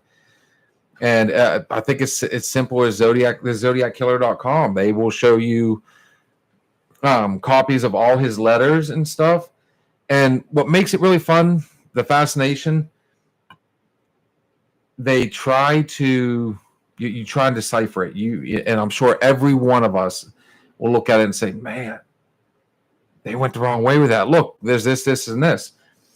When it comes to the Zodiac, I was just watching it. It's on HBO Max. What's fun is it was hosted by Donnie Wahlberg. It's called Really Dangerous People. That's the name of it. Really Dangerous People. Topic Dahmer. Well, one of was the Zodiac, and I've been reading into it more and more. I got plenty of downtime, obviously. I've looked into it more and more, And honestly, I've yet to see where they've tried to go with this angle. They call one of the, he called himself the Zodiac. Why was he the Zodiac? What made him the Zodiac? Here's where it gets fun. See, they all astrological thing, or they've gone this direction. They try and say now they finally deciphered, the most famous of all. If you look at the Zodiac, everybody thinks that the crosshairs in the circle, one of his more famous symbols. He always had everybody thought that was the crosshairs looking through a scope. Okay. If you go to, if you look up Celtic crosses, like the when you have a tattoo. I have a tattoo of it on my back. Okay. But one of the ways they they represent the Celtic cross is a circle with the crosshairs in the middle. And I got to look into some of these, and when he originally first started, it was always a couple making out in a private area. One of them was I think a woman was seeing another man behind her husband's back. Back in the old overlooks. Okay. We had overlooks, yeah. So these are different victims. One famous one was he showed up in a park. Jesus Christ. Scared the fuck out of me. I'm in ghost fucking mode. Sorry. I just had a fucking baby. One famous one was he was wearing a mask and he had the Zodiac symbol on the front, the crosshairs. So scared.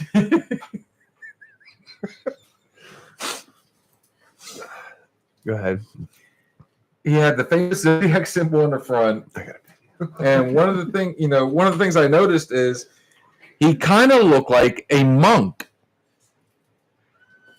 with the way they portrayed the sack on his head and the Celtic symbol on the front, the crosshairs on the front. And then when the misspellings, a lot of them, the way he would misspell something is he would always add 2 S's. Anything that had the word mass in it. So something, I kind of came up with my own theory. And I thought, why haven't they looked at the Catholic Church? How big is the Irish population in the San Francisco area at this time? And I'm sitting there, I'm watching it, and I'm kind of jotting some stuff down, thinking about it.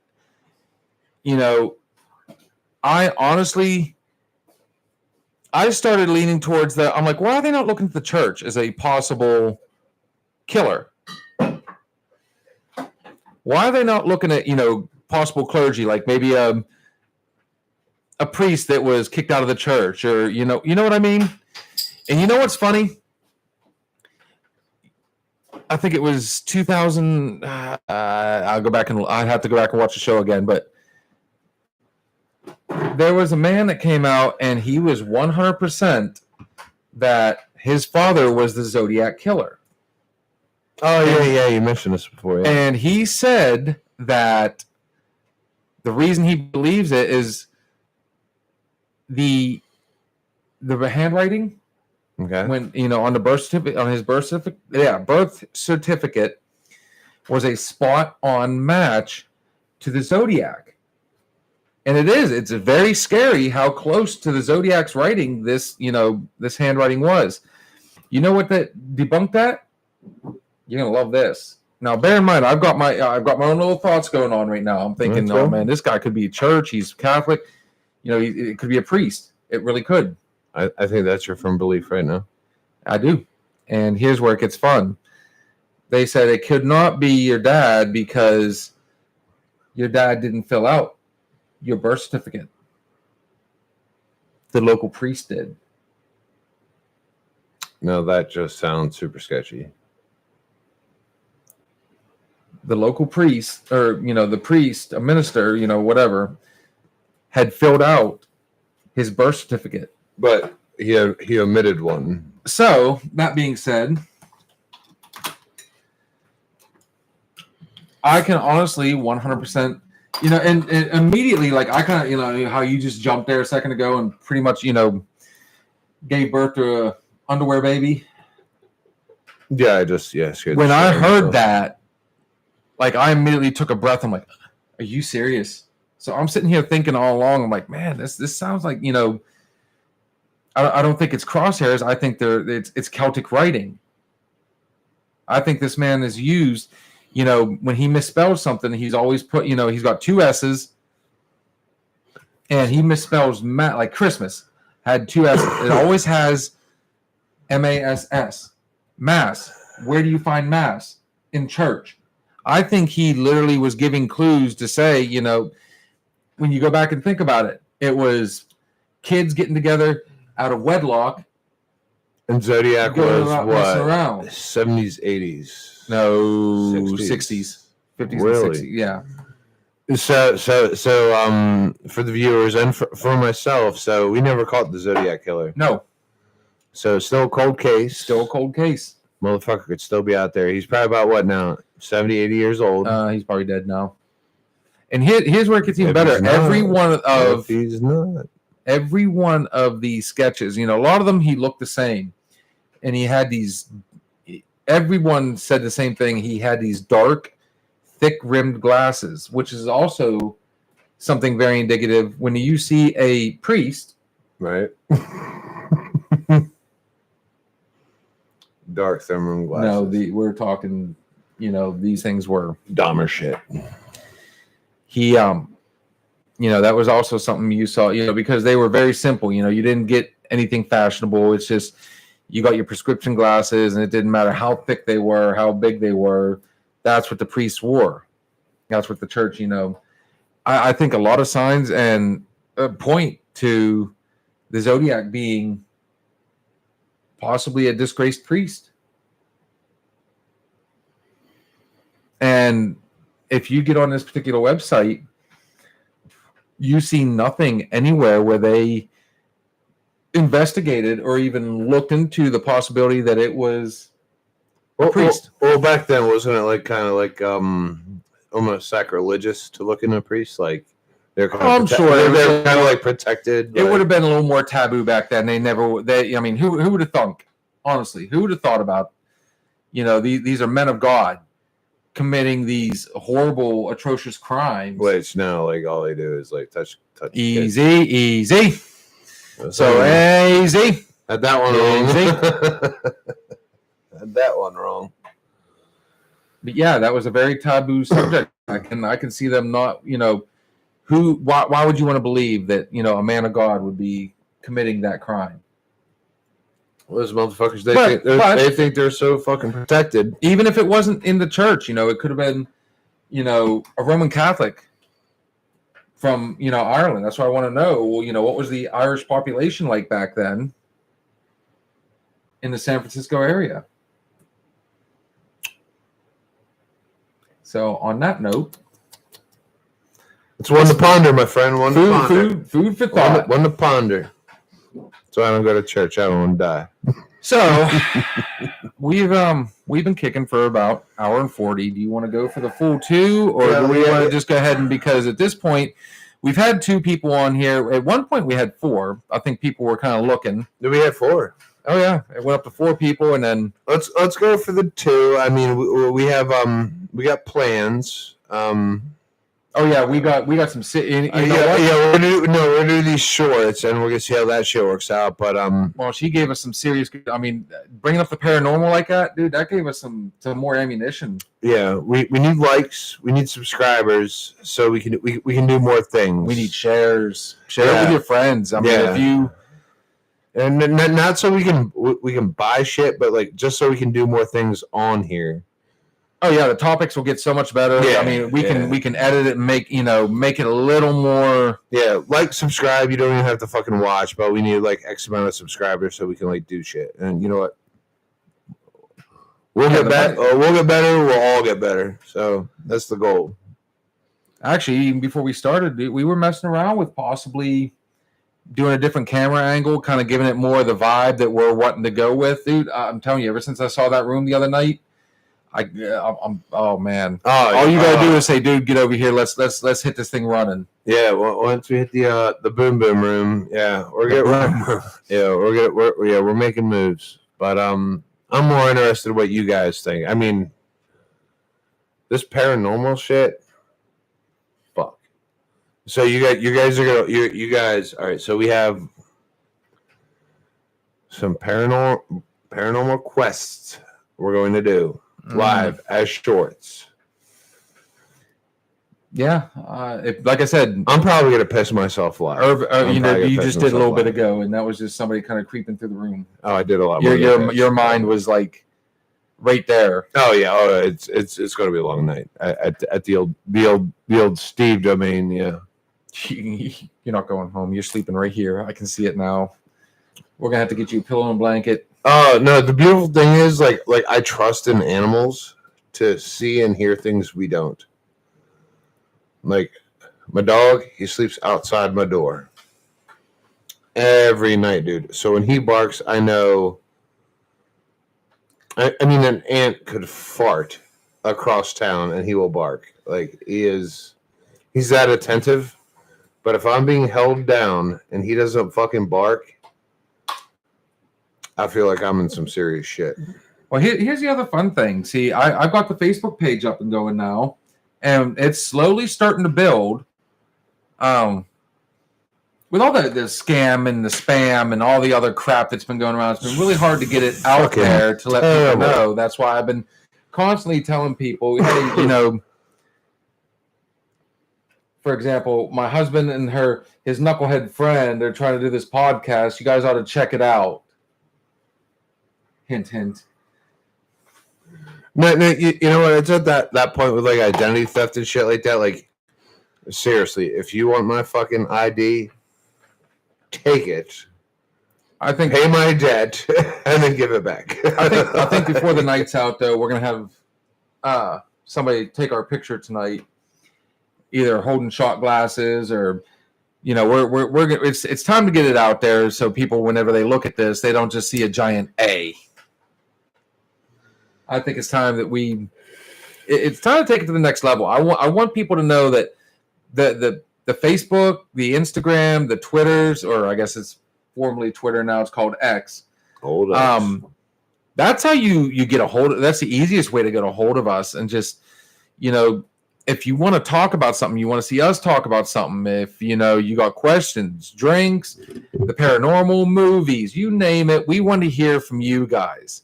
So make sure you get on there. You like, you subscribe. Tell your friends about it. Even if you guys just get on there and troll us and just say, hey, you guys are stupid. Any feedback's good feedback, in my opinion. I want to run with it and see.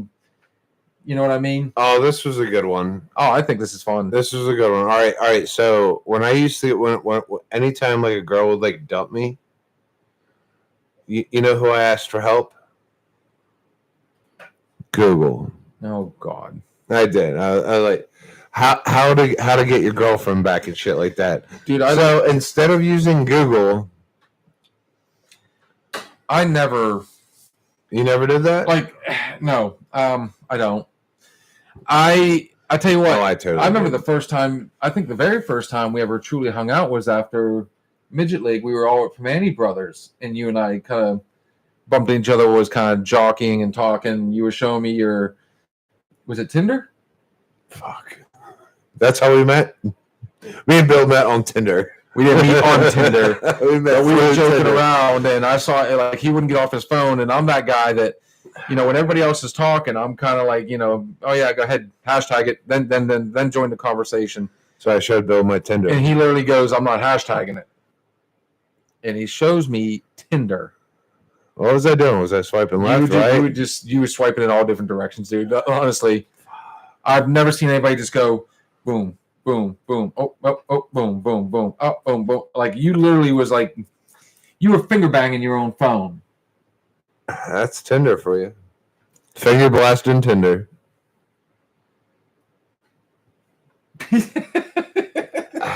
I'm telling you, man, the dating sites.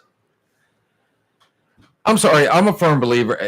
I both like and dislike. If it wasn't for you, I never would have looked at Tinder.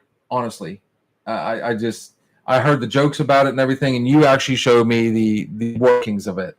Mm-hmm. And I'm still old school. I feel like we were, when we were picking on the boys the other night.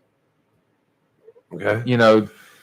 It used to be you walked up and you asked the girl for her number. Yeah. You walked up and you talked to them. Now, and especially in high school, how do they do it? They went over and say, "Can I get your Snap?" What? And Snapchat is so huge. Why? Because it disappears. Like you can send something dirty, and it's gone. So it's kind of, or unless they screenshot it, and if it gets screenshotted, it gets sent to you that was screenshot. You're still putting it out there. But then you don't talk to that person ever again. You're like, all right, I can't trust you. But like the thing about Snapchat is like it's instant. I'm just private. I'll go private. I don't know if I go out and I want somebody's number, I'm going to talk to you and I'm going to say, "Hey, can I get your number?" Nowadays, they don't write it down on a piece of paper. You say, "Can I get your number?" and you type it into their phone, you put that, and then, you're still getting personal. So I think I figured it out with the dating sites. Why they do and don't work. I think they work short term. All right, but so, all right, like you said, I'm no stranger to Tinder or how to use these sites. But you are judging someone immediately, one, on looks. All right, so and a profile.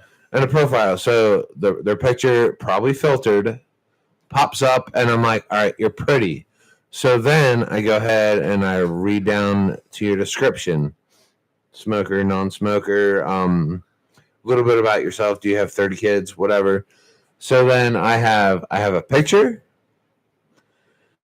All right, so you're pretty. So now I scroll down and I read, if you're not pretty, all right, you're done. Because that's what we're doing. We're judging people. We are 100% judging people on looks, anything like that. But if you're going to find like a real soulmate, you need to talk to them. And you don't do that through a dating site. You don't have that fucking. You don't do that through Snap. You don't do that through that true connection, man. Like when you talk to someone and someone can touch your heart through a picture. No, they touch your loins through a picture. They touch your loins through a picture, but you know what? They can touch your heart through their words, and I think you don't get that through these dating websites. So it's a temporary fix. It's a Band-Aid. It's a rebound. It is a huge rebound. Like when you're dumped or something like that, you're like, all right, you want to what's it Tall say? First thing you do is spit on that thing. Dude. You know what? That thing, it's already old to me. It really is. Yeah. Oh, she's fizzling out. But you get under another. And to get over one, you get under another. That's a rebound. There is literally so many others trying to capitalize on her one viral video, and other people are trying to come up with their own little variation of it. And I think it's stupid. She's fizzling now. Honestly, like, I don't know. Like I said, up close and personal is the best way to talk to somebody. Get to know them. We had this conversation, a few shows ago. I could spend my life with someone who's beautiful, but you know what? If I can't fucking talk to him, and if I can't fucking stand him, I don't want to be with him. You can be hot as fuck, but seriously, if I want to, if I want to choke you all day, every day. Have you ever watched Hotel Transylvania, the cartoon? Adam Sandler was Dracula, and Selena Gomez was his daughter, and Kevin James was Frank. Have you ever watched it? No. Okay. No. So my kids love Hotel Transylvania. And I can use this now because it kind of makes sense. It's not always the looks. It's not always the, because I think just about any and every woman out there can in some way put enough paint on her face to make herself look beautiful. The painted Barbie. So what happened, and they referred to it as the zing. It's, you lock eyes with each other and there's already that instant kind of like, you just kind of get that feeling immediately. And then you start to process. I mean, sometimes, you could have everything in common. I've seen it. I've had it happen. You can have everything in common and it doesn't work out. You can be the zing, polar opposites of each other, and it works. There's always my thought is it's that person that when you wake up in the morning, do you just get up out of bed, or do you kind of roll up against that person? You want that last little touch, you know what I mean? That last little bump before you get up, you know what I mean? You want to get away, or you want to stay in bed? Kind of, yeah. Wake up in the middle of the night, that person, you wake up in the middle of the night, you got to go to the bathroom, and as soon as you lay down, you just kind of, you're getting ready to go back to sleep, and you just can't help yourself. You kind of just like lean over and kind of give that nudge. Instead of going to your side, you go ahead and get a little bit closer. That to me, when you wake up in the morning, they've already got a pot of coffee sitting there. They know. Oh, that's so they've already started making the eggs and bacon. They've already made the breakfast that they know you're going to be hungry for. Sounds like you're married, bud. Odd, huh? You got one of them, huh? I do. And the fun part about relationships, there is no such thing as a perfect relationship. There's always going to be mistakes made. I don't want a perfect relationship. There's going to be. I want somebody to tell me no. I want somebody to tell me when I'm wrong, because I'm going to be wrong. But you're a perfect half. That's where the opposite comes in. They're that other part that you're not. Yeah. Sometimes there's that voice of reason. Yeah, they need to. Sometimes that pride gets in the way, and that's what causes the argument. It's like, you can't possibly be right. Straighten you out, man. But at the end of the day, they've got you back. No matter what. No matter how much they hated you all day. Oh, yeah. Oh, yeah. I'm totally marrying your wife. We're moving to Baghdad. We're moving to Baghdad. We can do that there. We're going to the Middle East where we can have multiple wives. Multiple wives, yes. Let's say Tuesday. Okay, Tuesday. It's yours. They're not names. They're days of the week. It was crazy, man. When I was over there in the Middle East, these motherfuckers, they had so much money, right? Right. So their houses, they had 8 floors. Like average 8 floors, but on each floor they had a family. It's finally happening, by the way. What? I hate for the dead air. Run it for about. Oh, you're pissing. Oh my god, I pissed like 10 times. So yeah, no, over in the Middle East. So you go to these houses, right, and they go straight up. Totally symmetrical houses, in the middle of the fucking desert. But on each floor, these sultans or whatever, I don't know what the fuck they were. They're fucking cool headdresses. But on each floor, they would have a family. So say 7 floors. So these motherfuckers, that on Monday they would be with one family.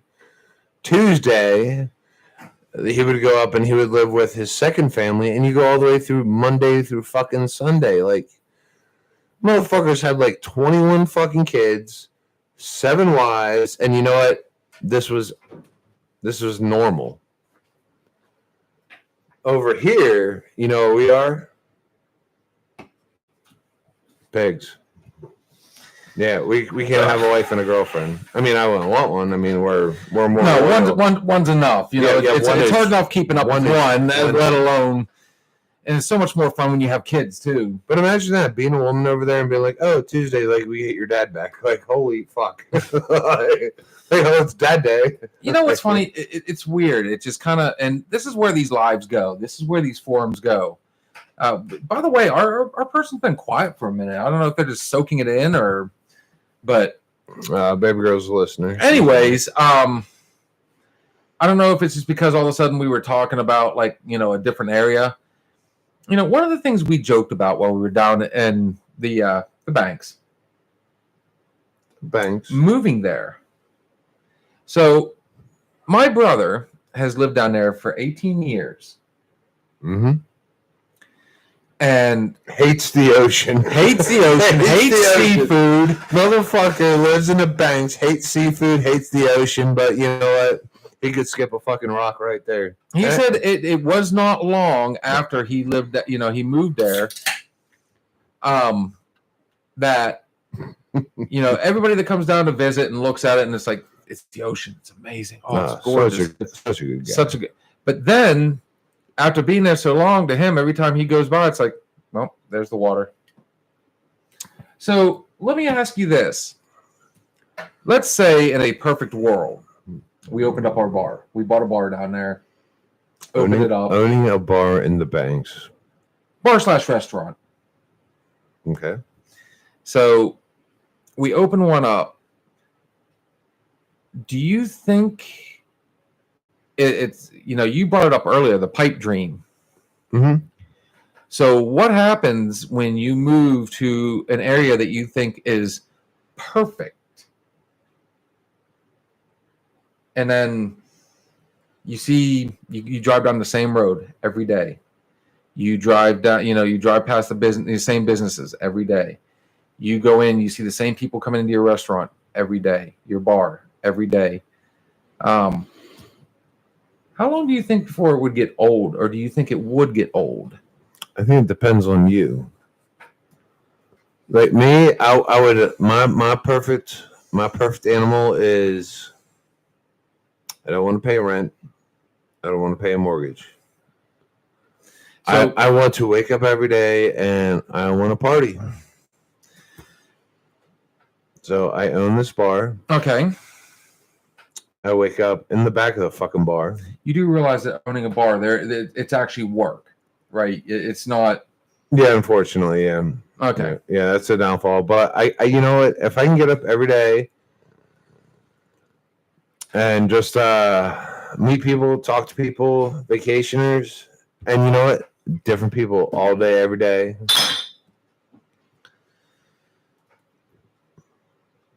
And therein lies a good point. It wouldn't be bad. I mean, you'd have your slow season, obviously. I think the slow season down there, I think he was telling us starts in either September or October. Mm-hmm. Like all the vacationers are home, and you know, it's just so. In all honesty, now you do have people that are going to come down there. We had two again. I mean, we have one person that keeps popping in and out. Honestly, that would be my one concern with moving there, because every time I go, it's perfect. But bear in mind, I go down there at a minimum for 4 days. Most of the time, I try to go down there for at least a week, because, excuse me, there is a lot of stuff to do there, a lot of places to see, you know. And I'm a geek. I keep bringing it up. Ocracoke. That's my one. I hate the fact that we didn't go out there to Ocracoke, and think about how fun that would have been. We were talking about that not long after, like going down to the point where Blackbeard was quote unquote caught. You know, there is some controversy on that legend, that history, and that nostalgia, man. But can you imagine going down there and just for the fun of it? And people do this all the time at different sites. They'll go down there, take a bottle. I mean, it doesn't even have to be the most expensive. We could find like a $5 bottle of rum. I know, find a $5 bottle of rum, right? Just go down there, pop the top, bottle of rum. Live like Dump it in the ocean. fucking pirates, right where fucking there were actual pirates. I mean, gosh darn it, dude! I still haven't brought out Pepe yet. Do you ever think about like if you grew up in that time? I think about this shit all the time. About two eras. All right, so I don't know, what is it, fucking like 2000s or something like that. But now, if you grew up in the days of pirate times, so you had a choice. You could be a British soldier, you could be a blacksmith, or you could have left your house and been a pirate. What kind of lifestyle would you have taken? Well, it turns out a lot of pirates were, oh, that's heaven on earth, the ocean. And like I said, salt life for me, I could see myself living and loving the salt life. Fuck yeah. There's something about it. Like, there's the geek in me that's like, there's so much history out there. I'm also a shark freak, which I've missed the opening night of Shark Week. I'm thinking along the lines of, every time I put hook in the water, what am I going to catch? There was so much. Let's keep it like, let's dumb it down a lot, dude. We went to a bar the other night, and it was kind of like, they had a lot of the local stuff, and we were just, man, what is this?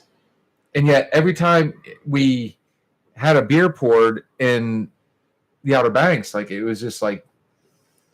So, do you think it was just the environment? Maybe. Do you think? To me, I said, is it a pipe dream, or is it just, To me, I get this feeling when I look across the ocean, and it's endless. All right, like where we are right now, not endless. I look over there, it's a house or somewhere. I look at the ocean, and it's kind of like kind of gives me hope. It's like. There's so much more out there, but you do not realize it until you look across this endless ocean. We saw that moon. Oh, that was awesome. We saw that sky. Pictures. The eye we discussed can only see about 3 miles. Something like that. Blackbeard was in the waters by where I lived. Used to be called Devil's Island but they changed it to Deal Island, Deal Island, after the pirates was taken out. All right, she's so smart. she oh my gosh, she's the reason I keep bringing up Ocracoke. I mean, Blackbeard, the East Coast was well known for its piracy, and the Outer Banks is home to the island Ocracoke, which is just a small fishing town now. Amazing fishing, amazing food. You can literally rent a golf cart and go and see the town itself in less than 20 minutes, 30 minutes at max, I would say. I mean, there's not a lot there. Very simple life, but before you even, the place me and my son rented our golf cart to ride around last year, there was a turnoff, and you get down to the beach, and I think it's about 1.5 mile walk, 2-mile walk down to the point. And the only reason I want to go there is because, like I said, that was supposed to be the spot he was captured and executed. So I don't know. It's just, again, there's the geek in me. Of course, they also have a place, if I'm not mistaken, called Shark Island, where, you take a canoe out and, you're almost guaranteed to catch a shark. The further down into the Gulf Coast, the closer you get to the Gulf Stream, the better the fishing gets, obviously. But, honestly, if you're that type of person that wants to live life, you want to find something new. I can honestly see that area, that small chain of islands right there. If you really have an imagination, you'll never be bored. So for me to move down there, I could find something to do every day that would be different. Especially if you own a bar. Especially if you own a bar. No, Spartan. What would have been your profession if you grew up in pirate times? Ooh, my Would profession. would you have been a pirate, a blacksmith, a British douchebag soldier? I would have been a pirate. I would have been a fucking pirate. I'd have been a fisherman. I honestly think in my past life there are endless things to do. Yes, there are. But I would honestly say I'd probably be a fisherman. I'd keep a simple life. Maybe just a blacksmith, you know. I could see being a blacksmith. I'm a dumbass. I would have been a pirate. I would have been dead. I would have like a 23-year-old life expectancy. By the way, just for shits and giggles of it, you know, I was talking about a little while ago the different beers. Ooh, I gotta do the paper towel real fast. This was not so bad. Yeah, that one kind of spit on me a little bit. All right, so I'm still quizzing. I'm gonna go one more. Totally flip the script. So medieval times. Would you have been a blacksmith? Would you have been a knight? It's still there. A blacksmith, a knight, a noble, a farmer, Oh, Jesus, dude. or Robin Hood. I'd keep it simple. Like I said, I could see myself either being a blacksmith or a fisherman.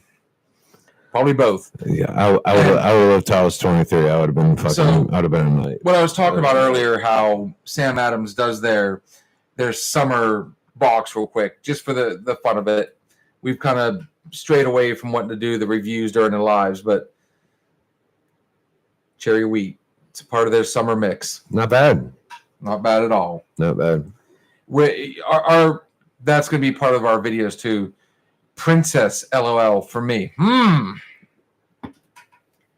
A princess.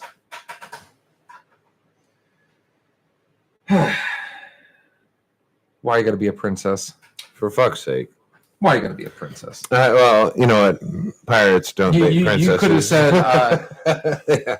I'm a pirate. That was my life horror. You could have. It's a pirate's life for me. Yo ho, me hearties. Yeah. So. Oh, that is good. Wow, Yeah, that is really good. You know what? The thing about the cherry wheat, I had one the other day. Oof. It wasn't good as my first beer, but it was like really good as like my 15th. You can't have nights without princesses. We can. Yeah, we can. Watch me. You can also not have nights without wenches if you want to go that route. Oh, yo, wenches. Yeah, maybe I should have been a wench. I didn't think about that. We might have had male wenches back then. Oh, wow. Can't have nights without really. Those were different times. We need that. We need those little emblems we could put up there. Trigger alert. Trigger alert. Yeah. I couldn't even imagine those days, man. That would have been something else, man. Honestly, I could. And again, I go back to like older me. Now, I'm 44. You're 44. Ish. You know, where there's no ish. Big baby. I would rather. You're not Blackbeard. You're Graybeard on it. You're Gray Bush. I don't want to hear it. Don't talk about the bush, babe. You want to go in the bush, Bob Ross. Yeah, but seriously, like almost like the way like the world is today, I think it would have been simpler to live in a medieval time or live into a pirate time where we had less politics. It was feast or famine. Okay, I disagree with the first part. I agree with the second part. 1776. All right, we had politics. Oh, a lot. Philly, we Declaration of Independence, and we had Republicans, Democrats, and Whigs. The Revolutionary War was to fight England coming over here and completely taking over. You know what I mean? And Fact check just to make sure. There was always politics, and that's something that always scratches my fucking nuts, man. On the 4th of July, so we're celebrating on the 4th of July. Who the fuck were we fighting on the Rocket's Red Glare and the English, the British, the British, and now we are the British are coming, and we're tight as fuck now with the British. So we're celebrating a fight. Hang on, she's getting into it now. There were endless things to do. Agreed. Pirate girl says it on my license plate. It's a pirate's life for me. It's what it says. Princess Elo. Oh, okay, there we go. We missed a few of them. It's my spirit animal. We're fine. But like we celebrated our independence from Britain, Well, right? Great Britain, yeah. That's not like doesn't that feel weird at some point? Like now us and Britain are fine. We play soccer together. Like, oh, people want to go over there all the time. Dude, I mean, it's everything changes. Everything. So I mean, it's like the Civil War. I think, you know, dude, I'm married to a Southern girl. oh, I got a good segue. I'm married to a Southerner. So I mean, the Civil War is over. I think people realize it was a stupid fight. We should have never fought amongst ourselves. So who fought America versus America? Yeah, And then there was nothing civil about that war. all right, let me seg this one. And then we fought Britain and America. Oh no, it was Britain and America was before that. All right, but they fought. They fought. Yeah, because, you know, the people that came over here wanted to break away from all that over there. They were looking for that new land. So entire countries, entire governments have reconciled and forgiven. Yes. I think we do that as people. Last one. Well, Isn't that fucking like something else? Like if entire countries have forgiven and forgot.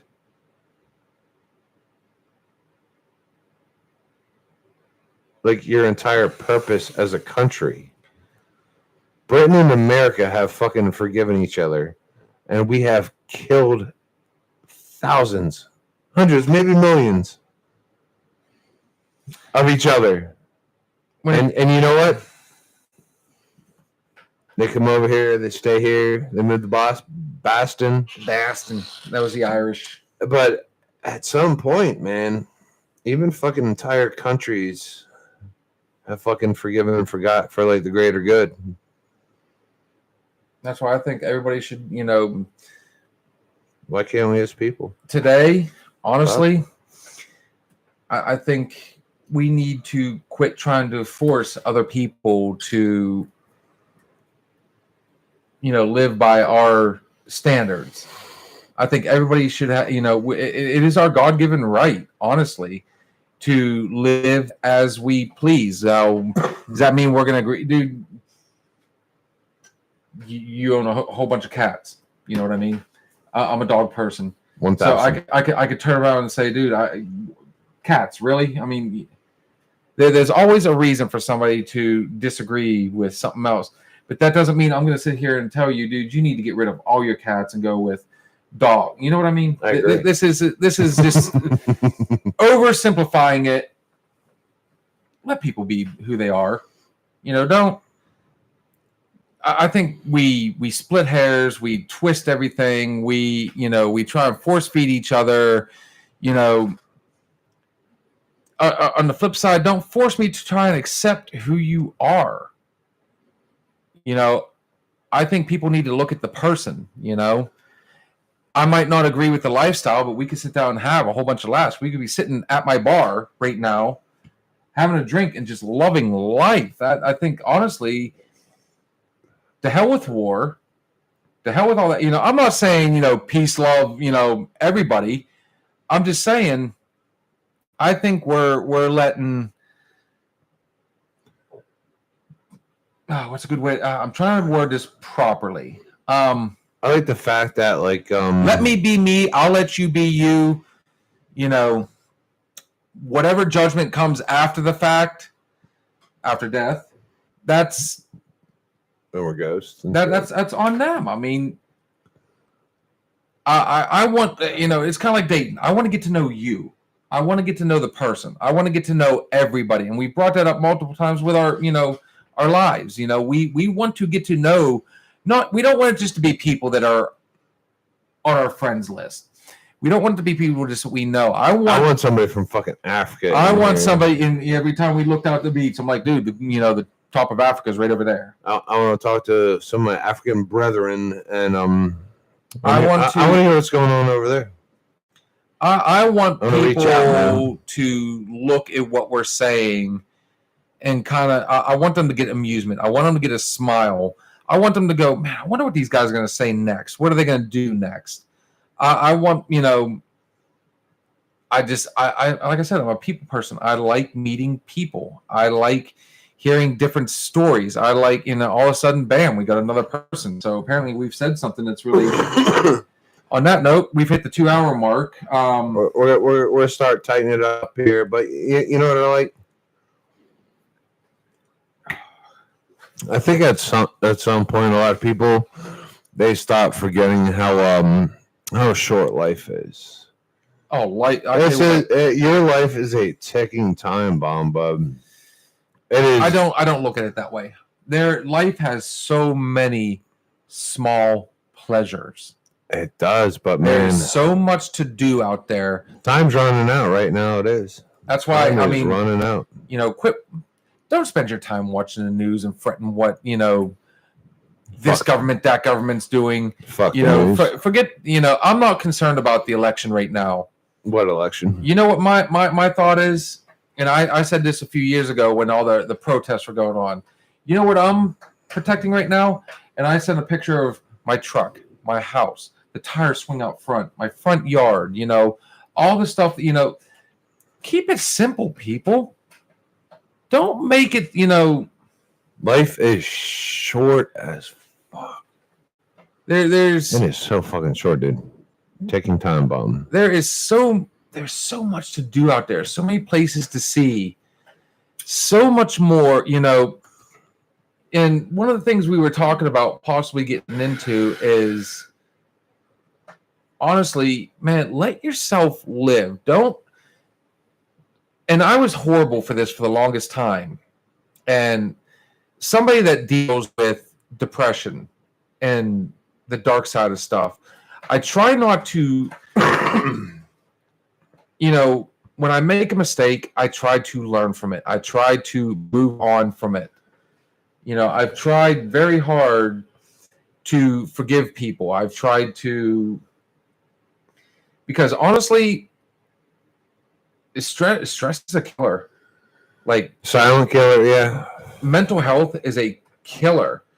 And honestly, there's so many things you can do out there that can make you happy.